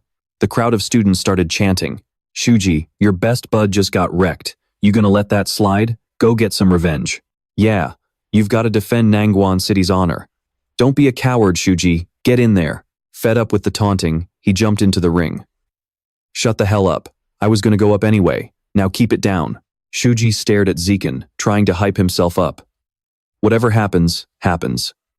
He just had to find a way to take him down. He lunged forward, feeling like he was putting everything on the line in one big gamble. Zichen neutralized his movements instantly, blowing him away with a single hit. The guy ended up sprawled on the floor, unable to even lift a finger. Zichen then proceeded to systematically take down every other guy in the class. It didn't even look like he was breaking a sweat. One by one, they all fell. But according to the rules of his natural selection quest, he could only earn points from the same opponent once. No matter how many times he beat them, it only counted once. That meant his only options left were the girls, but he doubted they'd want to spar. Anyone else want to step up? Just then, a girl bravely raised her hand. "Zichen, I challenge you." She hopped onto the stage, but before she could even make a move, he had already taken her down. "Man, he's fast." She lay there, thinking with a heavy sigh of regret. So close. I almost got to wrap my arms around him. Suddenly, more girls started stepping onto the stage to challenge him. Of course, he always held back when fighting girls. His main goal was to finish the mission as quickly as possible. Before long, the girls were done, but he was still far from completing the quest. Just when things were looking a bit disappointing, Han Yuanfeng suddenly announced some great news. The homeroom teacher spoke up. "Everyone did a great job this time. Now, those of you at the top should learn how to challenge higher ranks. In 1 month, our class will go head-to-head against the strongest regular class of the sophomore year. So, everyone, make sure you're well prepared. Our goal is to crush the strongest regular class in the second year of high school." Zichen was thrilled to hear this. He'd been worried about not having enough matches to quickly boost his natural selection progress bar. This competition came at the perfect time. It was a total godsend. After class, the students were dismissed. A male student walked past and threw a challenge his way. Before this, I was worried that after coming to Shanghai High School, I wouldn't have any rivals left. It seems I seriously underestimated Shanghai High. From now on, you'll be my, Lu Qiang's, rival for all 3 years of high school. Zichen thought to himself casually, if things go according to Han Yuanfeng's plan, finishing the natural selection process within a year is totally possible. Another guy stepped up and said, "Zichen, just because you lost now doesn't mean you'll lose later. Before graduation, I'll definitely settle this score." He was secretly happy. Not only did he finish the mission, but he also got a sweet bonus. Doing the math, he had earned over 3,000 today.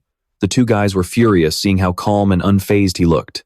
Not only is he ignoring us, but is he mocking us too? How incredibly arrogant. But Zichen didn't give them a second thought. With this money, he could finally buy some beast meat. This was awesome. As night fell over an apartment complex, Zichen was busy writing something in his room. He calculated that while he'd earned a small bonus today, he was still far from having enough money to buy the beast meat he needed. He needed it to unlock the diagrams. So, to make extra cash, he started a web novel account and kicked off his writing career. Soon after, a message popped up. "Hello, I'm the platform editor in charge. Your novel is excellent. I'd like to invite you to sign a contract to serialize your story." Zichen was surprised. He'd just woken up to a contract offer. After logging into the platform to sign it, a breaking news story caught his eye. Just 2 hours ago, A giant mutant rat attacked a beast meat cold storage facility in the suburbs. This massive beast rat was over 5 meters long and had bitten a mechanical puppet clean in half. The puppet immediately triggered its backup power and self-destructed to take out the enemy, blowing the giant rat to pieces on the spot. Just how many of these giant mutant rats are still hiding in Shanghai City? And how on earth can something that massive hide above ground without being spotted? The next day, at Shanghai High, in the gym. Today was the day they were set to face off against regular class 52.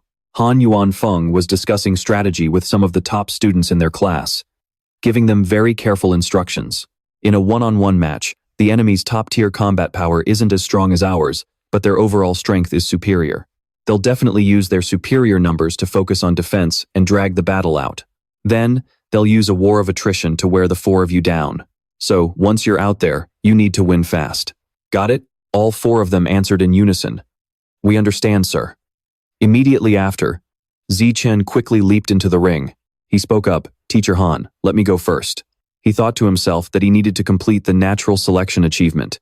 He needed to defeat as many opponents as possible, so the sooner he got in the ring, the better. Seeing this, the opponent said in fear, Sir, their strongest fighter is out first, and I'm the weakest in the class. How am I supposed to fight him? Their teacher immediately spoke up in protest. Feng, according to the rules of these scrimmages, the weakest is supposed to go first. Why are you sending your best student out for the first match? This is a violation of the rules.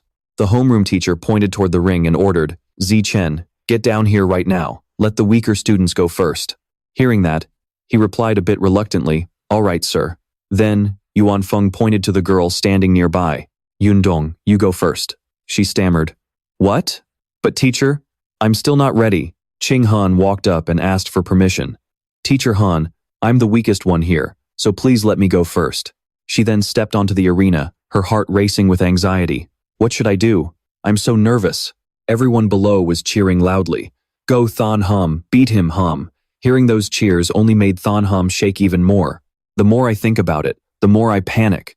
Suddenly, her opponent rushed in to attack. She tried her best to defend against those incoming strikes. Thon Hum calculated that even if she couldn't win, she could try her best to hold out as long as possible to drain her opponent's stamina. 3 minutes later, her opponent was finally losing steam and running out of breath. This girl is really stubborn. If I keep this up, I'll run out of energy soon.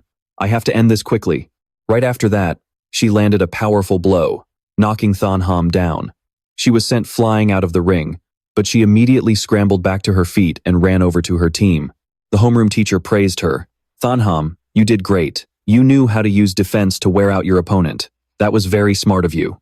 Tu Than walked over and gently patted her head, saying, Not bad at all. You held your own for over 3 minutes against a senior who's been training for over a year. That's some serious progress.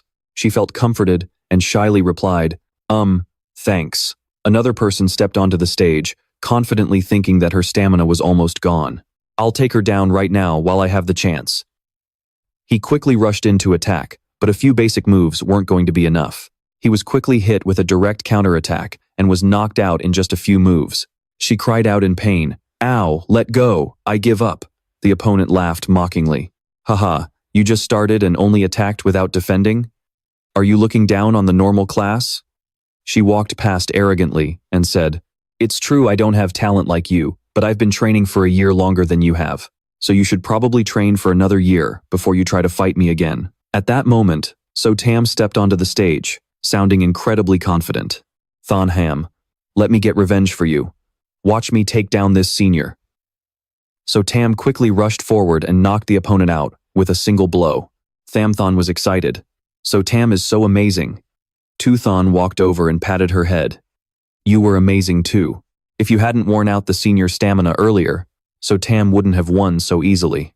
She squeezed her hand and gave a soft nod. 2 hours later, the regular class teacher looked at Vian Fong with confidence. Hey Fong, your class only has 4 people left. Looks like we're definitely winning that bet for the meal. He threw up his hands and shrugged. It's way too early to say anything. Let's just wait and see. He thought to himself, Lin Tuthan, Vuong Thu Kiet, Luke Kwong, and Ha Vu. They are the true strength of Class 1. The real battle starts now. Vian Fong turned to Ha Vu. Ha Vu, it's your turn. He confidently jumped onto the ring. I'm on it, sir. He raised his fists. My hands have been itching for a fight for a while now. Senior, are you ready to face my hard fists? The opponent looked at him with disdain. Kid, can you stop acting like a childish middle schooler? Havu kicked him straight in the face. You dare ruin my big moment? Get lost. The man fell out of the ring in pain, hitting the ground hard. He stood with his hands on his hips, looking down at him. Are you kidding me? With this level of skill, you dare call people stupid? What a loser. Suddenly, a heavy foot stepped down as a guy with a bowl cut walked up aggressively. Brat, you're pretty cocky, aren't you? He rushed forward and punched Havu right in the face. Let me crank up the intensity for you. Havu used his hands to brace himself on the ground and dodged. The guy was shocked. What? He's fast. He actually dodged my attack? Using his momentum, Havu landed a beautiful heel hook right to the guy's chin. He crashed to the ground, unconscious. Thomthon was thrilled. Havu, you're so good. Keep it up.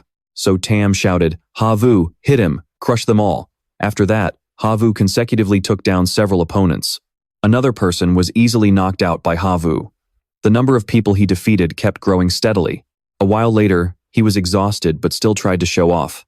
Next person, hurry up, I can still take down 10 more. Although Havu wanted to keep going, it was clear he was getting tired after knocking down 5 people in a row. Finally, when facing his 6th opponent, he was defeated. At this point, Class 1 only had 3 students left, while Class 6 of the second year still had 13. Vienfong continued his orders.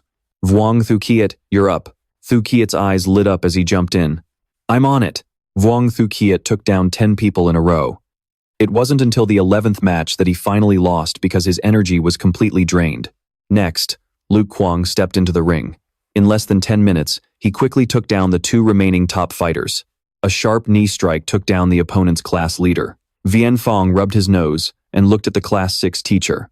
Your class only has 1 person left. Why don't you just give up early? The teacher put his hands in his pockets, still looking confident. I don't think that's necessary. Go, Vuong Kim Ha. It's your time to shine. A massive, giant-like man stepped up. Yes, sir. Luke Kwong looked at him with disdain. He's just a big, fat guy, isn't he? He lunged forward. I'm still going to beat you.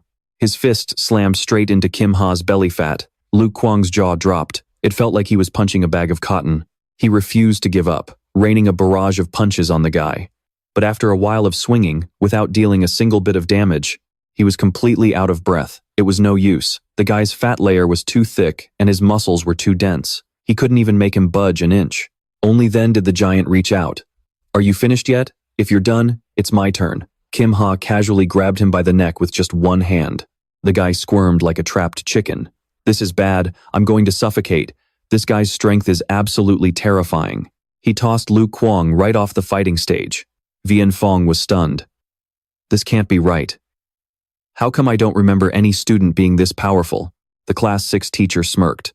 My apologies. He just transferred here this semester, so it's understandable that you wouldn't recognize him. Looks like you're going to lose this time. Don't forget our wager. The loser has to treat the winner's entire class to a meal. He was fuming but couldn't do a thing about it. Tears streaming down his face. It turned out that the guy had been hiding Kim Ha as his secret weapon. No matter how strong Tuthon is, there's no way he can defeat a monster like this. Sigh, I was too careless. I totally got played. He walked over and patted Tuthon on the shoulder. Tuthon, it's your turn. Just go out there and get some good experience. You'll gain a lot of valuable lessons from this, so don't worry about winning or losing. The boy stepped forward with a reassuring smile. Don't worry, Teacher Han, I'll win. Kim Ha looked surprised. Huh? Is this kid the best fighter in their class? He looked a bit scrawny, and Kim Ha immediately lost interest. Listen, kid. I'm not the type to go around bullying someone smaller than me. 3 girls cheered from the sidelines. Hey Tubby, stop acting so cocky. Tuthan is definitely going to beat you, you big fat pig. Just wait until he turns you into a meat patty. Go for it, Tuthan. Teach this dead pig a lesson. Those insults reached Kim Ha's ears. Kim Ha said, I'll give you a break, kid. I'm going to stand right here and let you have 10 free hits. He spoke with pure disdain. I don't want you or your fan club getting all salty and cursing me behind my back later, saying I bullied a smaller kid and didn't win fairly.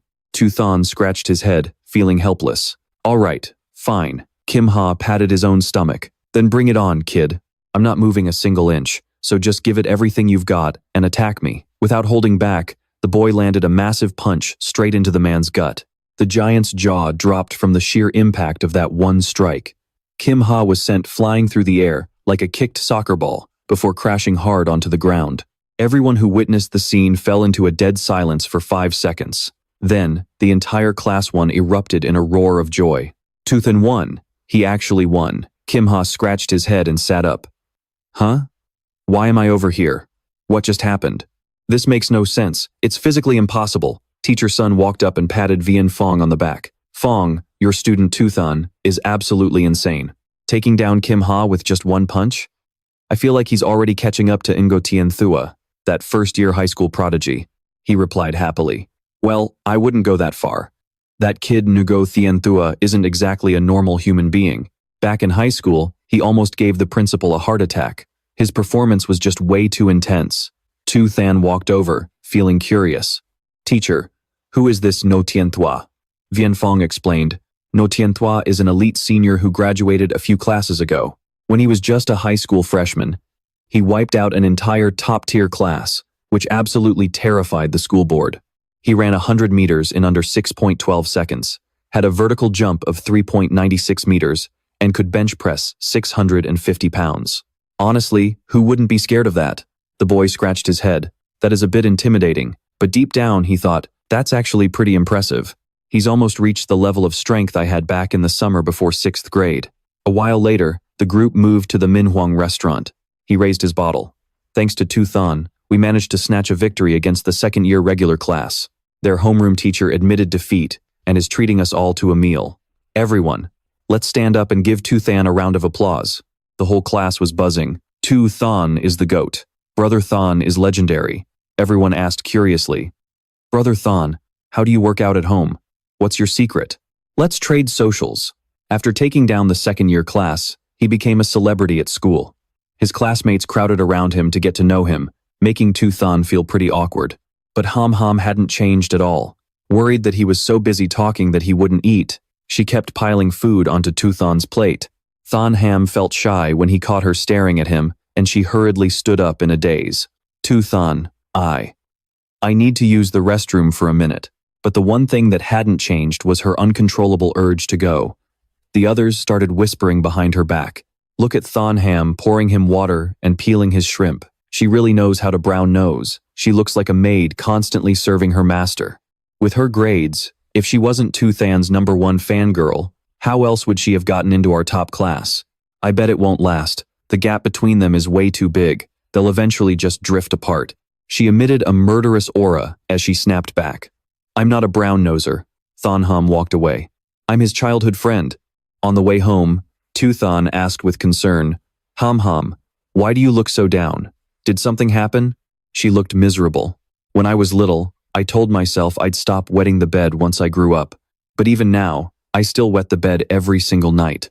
I have to wear diapers every night just to sleep. It feels so gross.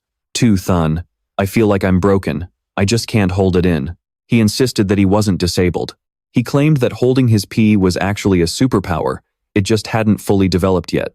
Ching Han looked up in surprise and asked, a superpower? Zichen assured her, yeah, it's definitely a superpower. Having such a natural talent for managing water is exactly what a superpower looks like. She asked curiously, so Xiaochen, you've been amazing since we were kids. Do you have a superpower too? He nodded and ruffled Ching Han's hair. Just like you, I have one as well. She said excitedly, if I really have one, I wonder what kind it would be. Zichen encouraged her. It will definitely be a very powerful one. Suddenly, he heard a loud noise coming from up ahead. A staff member shouted, put that broom down right now. We are clearing out these rats for community safety, so please cooperate. A man acting like a lunatic blocked them, screaming, stop it, don't you dare hurt my brother. He yelled out, are you trying to kill my brother again? Then he lunged forward to attack the staff. I'll kill you all. Ching Han was shocked. Xiao Chen, is that man crazy? Zichen shielded her. Maybe he's mentally ill? That is how they act. So let's just go home. Ching Han agreed. As night fell over every corner of the city, one room remained brightly lit, the home of Zichen. The whole family sat together watching the news, which reported that a female pastor went missing last week, and her whereabouts are still unknown. Uyen Han said tensely, why is another young girl missing? I think that is the 4th one this month. Nansin countered. You are remembering it wrong. She is the fifth person. All 5 people missing this month are young, beautiful women, so the public is advised not to go out. Avoid deserted areas late at night, she said worriedly. Zichen, things are not peaceful outside lately, so don't let Han go out alone. Do you understand? He promised, Don't worry, Mom. I will keep a very close eye on her. At the Shanghai City Police Station in District 20, everyone was working busily. An officer asked, How is the investigation going? Does he have a mental illness? The doctor replied, It is still undetermined. I have been trying to communicate with him, but he hasn't said a single word, just like a mute. The officer insisted he couldn't be mute, because he was screaming non-stop at the vegetable market earlier. Suddenly, the police officer froze in shock as he looked inside and saw a horrific scene. The agitator's body was constantly shifting, and a moment later, he had turned into a monster.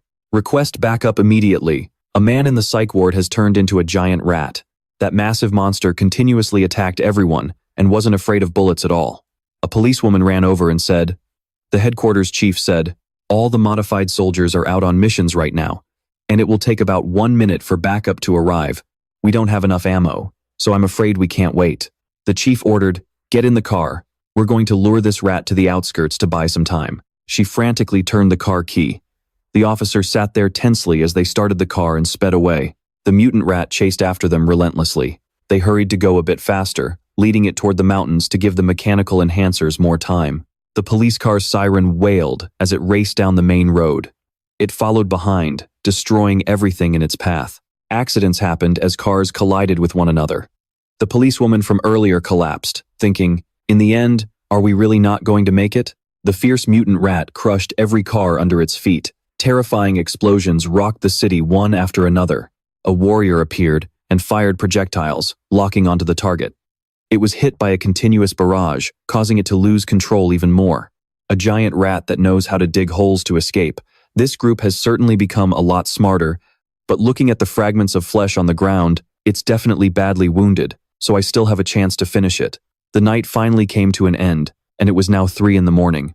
Zichen had been writing for over half a month, doing over 4,000 words every day, and now he had nearly 100,000 words, with an income of over 10,000. There are still some great parts of the story he hasn't posted yet. When those parts come out, the numbers will be even better after a month on the shelves.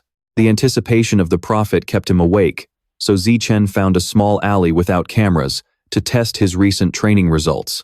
A 100-meter sprint in 3.43 seconds, a long jump of 7.72 meters. The progress was quite obvious. He thought that if he kept progressing like this, sooner or later his physical body would reach a godlike level. Suddenly, Zichen heard a loud noise. He saw a mutant rat rummaging through a trash can. It spoke, Brother, I'm sorry. I didn't mean to eat you, brother. I am just so hungry. Once I've eaten my fill, I'll bring offerings to your grave every year. Zichen thought to himself, a rat man. Could he be a runaway? The person mentioned in the news today has turned into a rat man. I need to get out of here quickly and notify the police. The mutant rat muttered, Maybe I don't have to eat you. I can just go eat someone else. It lunged toward him and screamed, I want human meat. Zichen noted, His speed is really fast. It looks like I won't be able to dodge. He turned around to face it, telling himself, I'll just have to go all out and risk it. Zichen used a powerful kick that sent the mutant rat tumbling back several times. It wondered, this guy is clearly just a weak student, so how does he have such immense strength? 2 shadows stood frozen, locking eyes in a deadly standoff. Suddenly, Tuthan grabbed a massive rock and hurled it straight at the mutant rat's head. Tuthan knew he couldn't give it a single second to recover. He had to deliver the finishing blow right now, before things got even uglier. He unleashed a relentless barrage of stones, using them as deadly projectiles. Finally, Tuthan let out a long sigh of relief as the beast before him stopped moving. Reaching out to touch the carcass, Tuthan checked the mutant rat's condition. Is it really dead? He could feel its life essence being absorbed. Yeah, it is gone for good. But only 2 units? That is way less than I expected. Last time I got 5 units. Does it depend on the gene quality between a rat king and those crazy cultists? I had better get out of here first. The sun is coming up, and this place is definitely not safe to hang around. Suddenly, a pair of robotic feet landed from above. A girl looked down at the scene, amazed. Who could have taken out this rat man? Elsewhere, as the eerie darkness of night took over, A cult leader dragged an unconscious woman toward a sacrificial altar. He knelt down in deep devotion. Great rat god, please accept this offering. The rat god appeared, hissing in annoyance. Just one woman? Are you trying to starve me? This is not even enough to get stuck in my teeth. Maybe I should just eat you instead. The cult leader trembled in terror. No, please, Lord Rat God, let me explain. My lord, the young women out there are extremely cautious now. They do not leave their homes at night, and during the day, they only travel in large groups. It is nearly impossible to snatch them. The beast growled in fury. Fine. Next time, bring me some young men. The leader bowed his head. I understand, my lord. The rat god tossed a piece of flesh to the cult leader. He devoured it greedily, thanking his god for the blessing.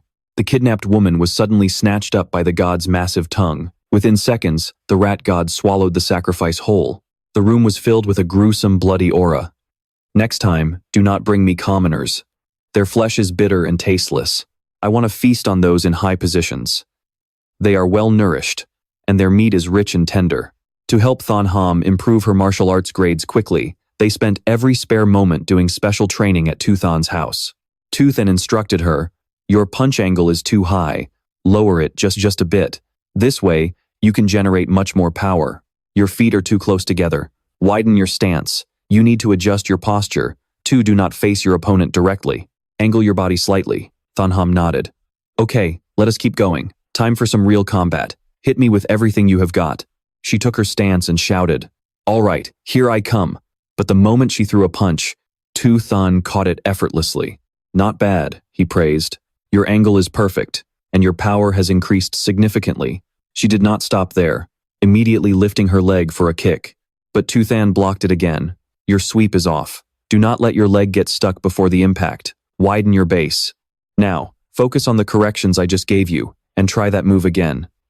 Thon Ham immediately launched a flurry of strikes, using both her hands and feet. A moment later, she collapsed to her knees, gasping for air. That was exhausting, but I can really feel myself getting stronger. Tuthan, I do not think 3 sessions a week is enough. Can we do this every day? He shook his head. No, that will not work. 3 times a week is already a lot. If we do this every day, your body will not be able to handle the strain. Thon Ham stood firm and agreed. Fine, 3 times a week it is. Just then, Tuthan pulled his phone out to check the news. She leaned in to see.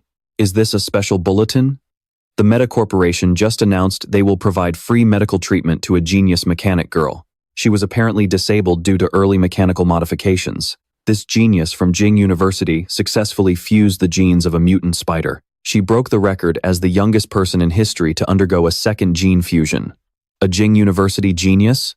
Could it be that child prodigy from the capital years ago?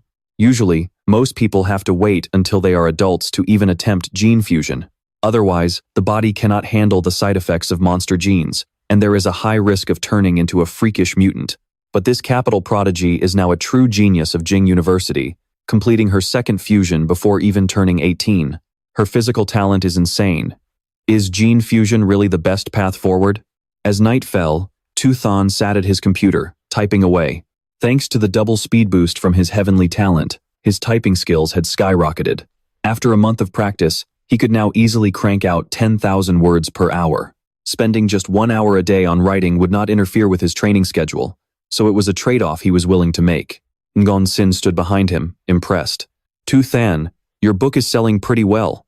If you can keep up 10,000 words a day and maintain the plot quality, you will probably earn around 50,000 yuan in royalties during the first month. Once you build up more chapters, earning 100,000 yuan a month will not be a problem at all. Tuthan's eyes widened. 50,000, maybe even 100,000 a month? With that kind of income, I will not have to stress about money to unlock more beast blueprints. I just hope 2 months of royalties will be enough to unlock the Violent Giant Eagle map. In the martial arts class, Han Vianfeng is holding an internal assessment to check on his students' progress. Then come the direct duels.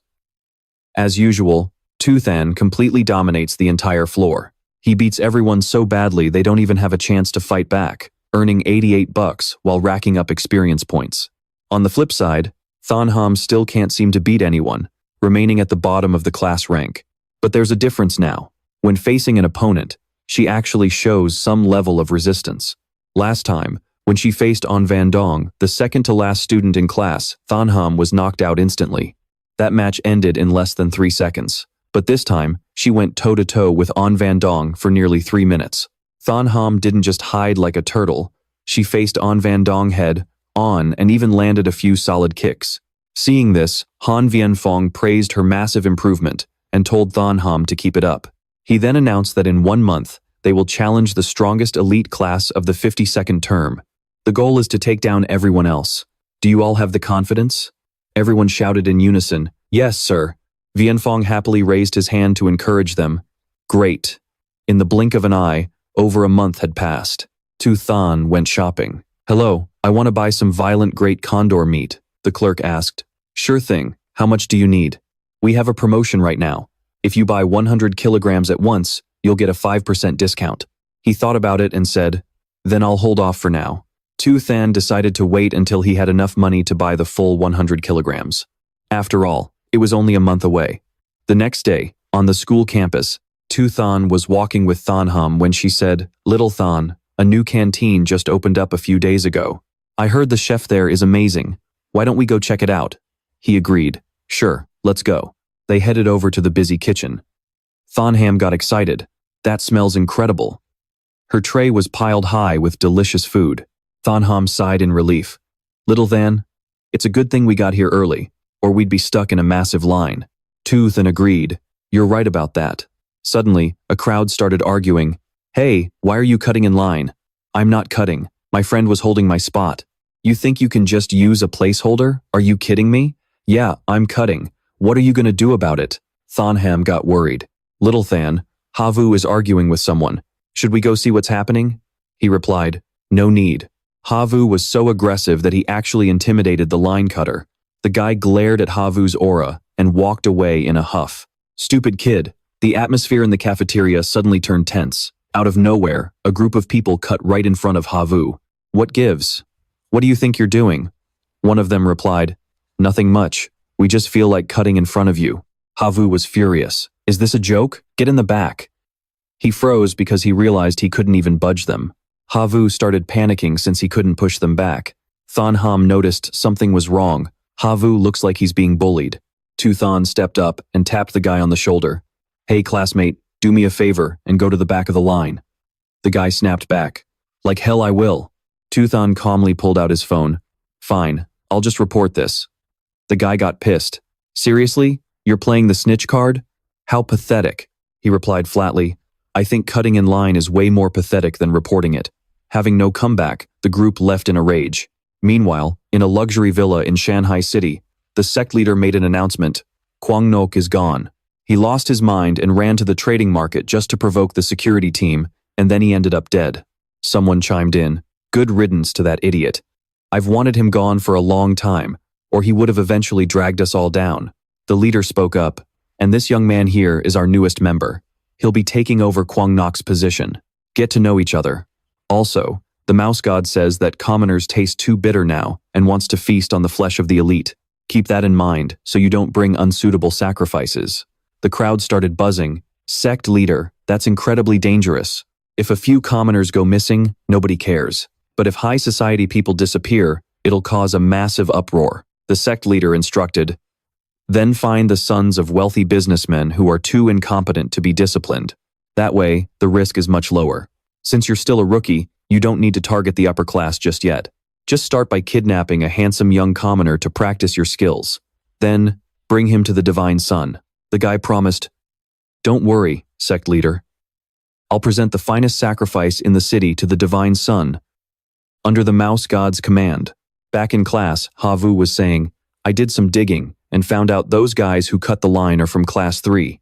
That's the strongest elite class we're about to challenge. Those guys seriously have no class at all. I'm honestly impressed by their sheer nerve," Tu Than remarked casually.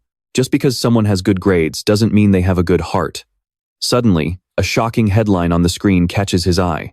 Tu Than thinks to himself, "Has another rich heir gone missing? This is already the 5th case of a wealthy socialite disappearing." What is even weirder is that the motive clearly is not money, because not a single kidnapper has asked for a ransom. Could these kidnappings be linked to the God Rat cult? The next day, the freshmen from Class 1 are set to challenge the strongest elite group, Class 3. The jerks who cut in line in front of Havu last week keep shooting him dirty looks. Havu doesn't hesitate to fire back with the exact same middle finger gesture. Soon after, both teams finish their warm-ups, and the clash begins. Just like before, Thanham takes the lead and wins the first round. However, she soon faces a powerhouse who strikes with brutal precision. Thanham can't even fight back as she gets pinned down by a relentless assault. She grits her teeth, realizing the seniors from the elite class are on another level. Even her best defensive stance is being torn apart. The senior delivers a finishing blow with total ruthlessness. Every single kick lands with terrifying accuracy. It wasn't just Thanham, even Lai, so Tam and the others are completely helpless against this senior's strength. It takes a tough, short-haired classmate stepping up before that senior is finally taken down. But another senior from the opposing side quickly steps in and regains control of the arena. In less than 10 minutes, this upperclassman wipes out 9 people in a row, including 3 of the guys. Before long, the entire class is thrashed so badly that only 4 remain. Tu, Than, Thu Kiet, Lu Quang, and Havu. Meanwhile, Class 3 has only lost 5 students, with 36 fighters still waiting in the wings. Those 5 who lost were all girls, and the elite class hasn't even sent out a single boy yet. Vian Fong starts to sweat. The power gap is just too massive, they don't stand a chance like this. He barks out orders. Havu, you're up. They still have 6 girls left. Go out there and take them all down. Can you handle it? He boasts confidently. Piece of cake, coach. Havu thinks to himself, 6 girls? I'd take on 10 more if it meant showing off like this. He leaps onto the stage with overwhelming energy. Havu doesn't let anyone down with just a fraction of his strength. He knocks all 6 girls right out of the ring. Suddenly, a guy storms onto the stage. Taviet wears a cocky smirk and sneers. Are you ready to meet your end? Havu snaps back. Are you just socially stunted, or are you naturally this delusional? Taviet assumes since this guy was the first one out, he must be a total weakling. This is his chance for revenge. He charges at Havu like a madman, throwing a heavy punch straight into his gut. Havu clutches his chest. He's fast. And that punch was heavy. Taviet mocks him. You're pathetic. Just give up already. Furious, Havu shoves him back and yells, Get the hell off me. But he's too slow and takes a brutal kick to the ribs. He collapses after taking several more agonizing hits. Havu curls up in pain, realization sinking in. This guy isn't just strong, he's better than almost everyone else here. He realized the guy came out specifically to get revenge on him, and he'd been too careless. Taviet lets out a challenge. Weren't you the one who loved playing hero? If you've got the balls, get in here. If not, get lost. Tu Than narrows his eyes and immediately leaps into the ring. He was already annoyed about not getting a turn, so this was perfect timing. The crowd goes wild. Brother, Than, wreck him. Forget the cafeteria drama, he's acting like a big shot on the stage too. Crush him. Taviet lunges toward Tu Than instantly. He's determined to use his speed and strikes to grab an early lead, but Tu Than stops his attack with a single hand. Without breaking a sweat, Tu Than grabs Taviet by the head and slams it hard into the floor. The guy is knocked out cold instantly. Tu Than casually steps over his limp body and kicks him right off the stage. The audience is stunned. Taviet is ranked in the top 5 of his class, yet he was swatted away like a fly. Is that student really that powerful? Vian Fong is speechless. Tu Than must have been holding back a massive amount of power all this time. Thu Kiet is terrified. He thought Tu Than was strong before, but it turns out he wasn't even using his real strength. Havu watches in awe, wondering if he's even human. Tu Than turns a cold gaze toward the elite class and asks, Who's next? The elite students go pale with fear, and no one dares to step up. Half an hour later, the remaining 29 students of the regular class are completely wiped out. Tu Than wonders how far along the natural selection process has gone. Suddenly, his system panel flickers to life, and he stares at it thoughtfully. Only 119 so far? This is moving way too slow. Every time there's a class skirmish, I'm always the last one to get a turn. This can't keep happening. My strength is already leagues above the high school level. I don't see why I have to follow these high school rules anymore. From now on, I'm making my own. Monday morning, a voice filled with shock rings out from the principal's office. What? You want me to set up a solo challenge with a reward? Tu then gives a dead serious nod. That's right, I want to challenge the entire school. The principal scoffs. You're only a freshman, and you want to take on the whole school? That's beyond insane, and it goes completely against every rule we have. Are you being serious right now? What are you even basing this on? Toothan confidently replied. Yes, ma'am, I am. Principal, please come with me to the gym. I'll prove to you right now that I have what it takes to issue a challenge. After that, the two of them headed over to the gym together. She spoke up. Toothan. It's already so late. Why did you bring me here? He took off his shirt and replied. To show you my real strength, of course. The principal felt a wave of worry. Is this boy really about to show off? She tried to stop him. Toothan, wait a second. But Toothan quickly gripped the iron bar with his bare hands. With just one hand, he managed to lift a 700-kilogram weight. The principal was absolutely stunned by the terrifying sight. She felt a bit embarrassed, realizing this was the true power he was talking about. The principal muttered, 700 kilograms. He's even stronger than Go Thien Thua. That kid is the strongest freshman in the school. All right, no problem. I'll arrange a solo exhibition so you can challenge the entire school. He scratched his head and said, Principal, make sure to set a reward. Without one, no one will have any motivation to fight. It's best to have two types. One is a participation prize to encourage people to step up, and the other is a cumulative jackpot. The more people challenge me, the bigger the jackpot grows. Whoever manages to beat me takes the whole thing, but if no one can, it all belongs to me. She nodded in satisfaction. Don't you worry, just leave it to me. I'll do exactly as you said. Toothan added, Principal, regarding my true strength, please keep it a secret. If they find out, no one will dare to challenge me. The principal agreed. All right, I'll listen to you. A while later, inside the principal's private office, she pulled out some paperwork. Toothan, take a look at this plan for the challenge event. What do you think? He looked it over, satisfied. There's no problem at all. I appreciate the hard work, Principal. She waved it off politely. Oh, it's nothing, not a problem at all. The two teachers behind them were confused. What's going on? Is the world turning upside down or something? Vian Fong thought to himself. In this school, the demon principal was always so stern, so why was she sucking up to Toothan like that? At 2 in the afternoon, the entire student body gathered around the arena. The principal began introducing his basic info and recent achievements, following the plan perfectly. Then the rules and rewards were explained in detail. Just as expected, the crowd under the stands began to boil with excitement. The students,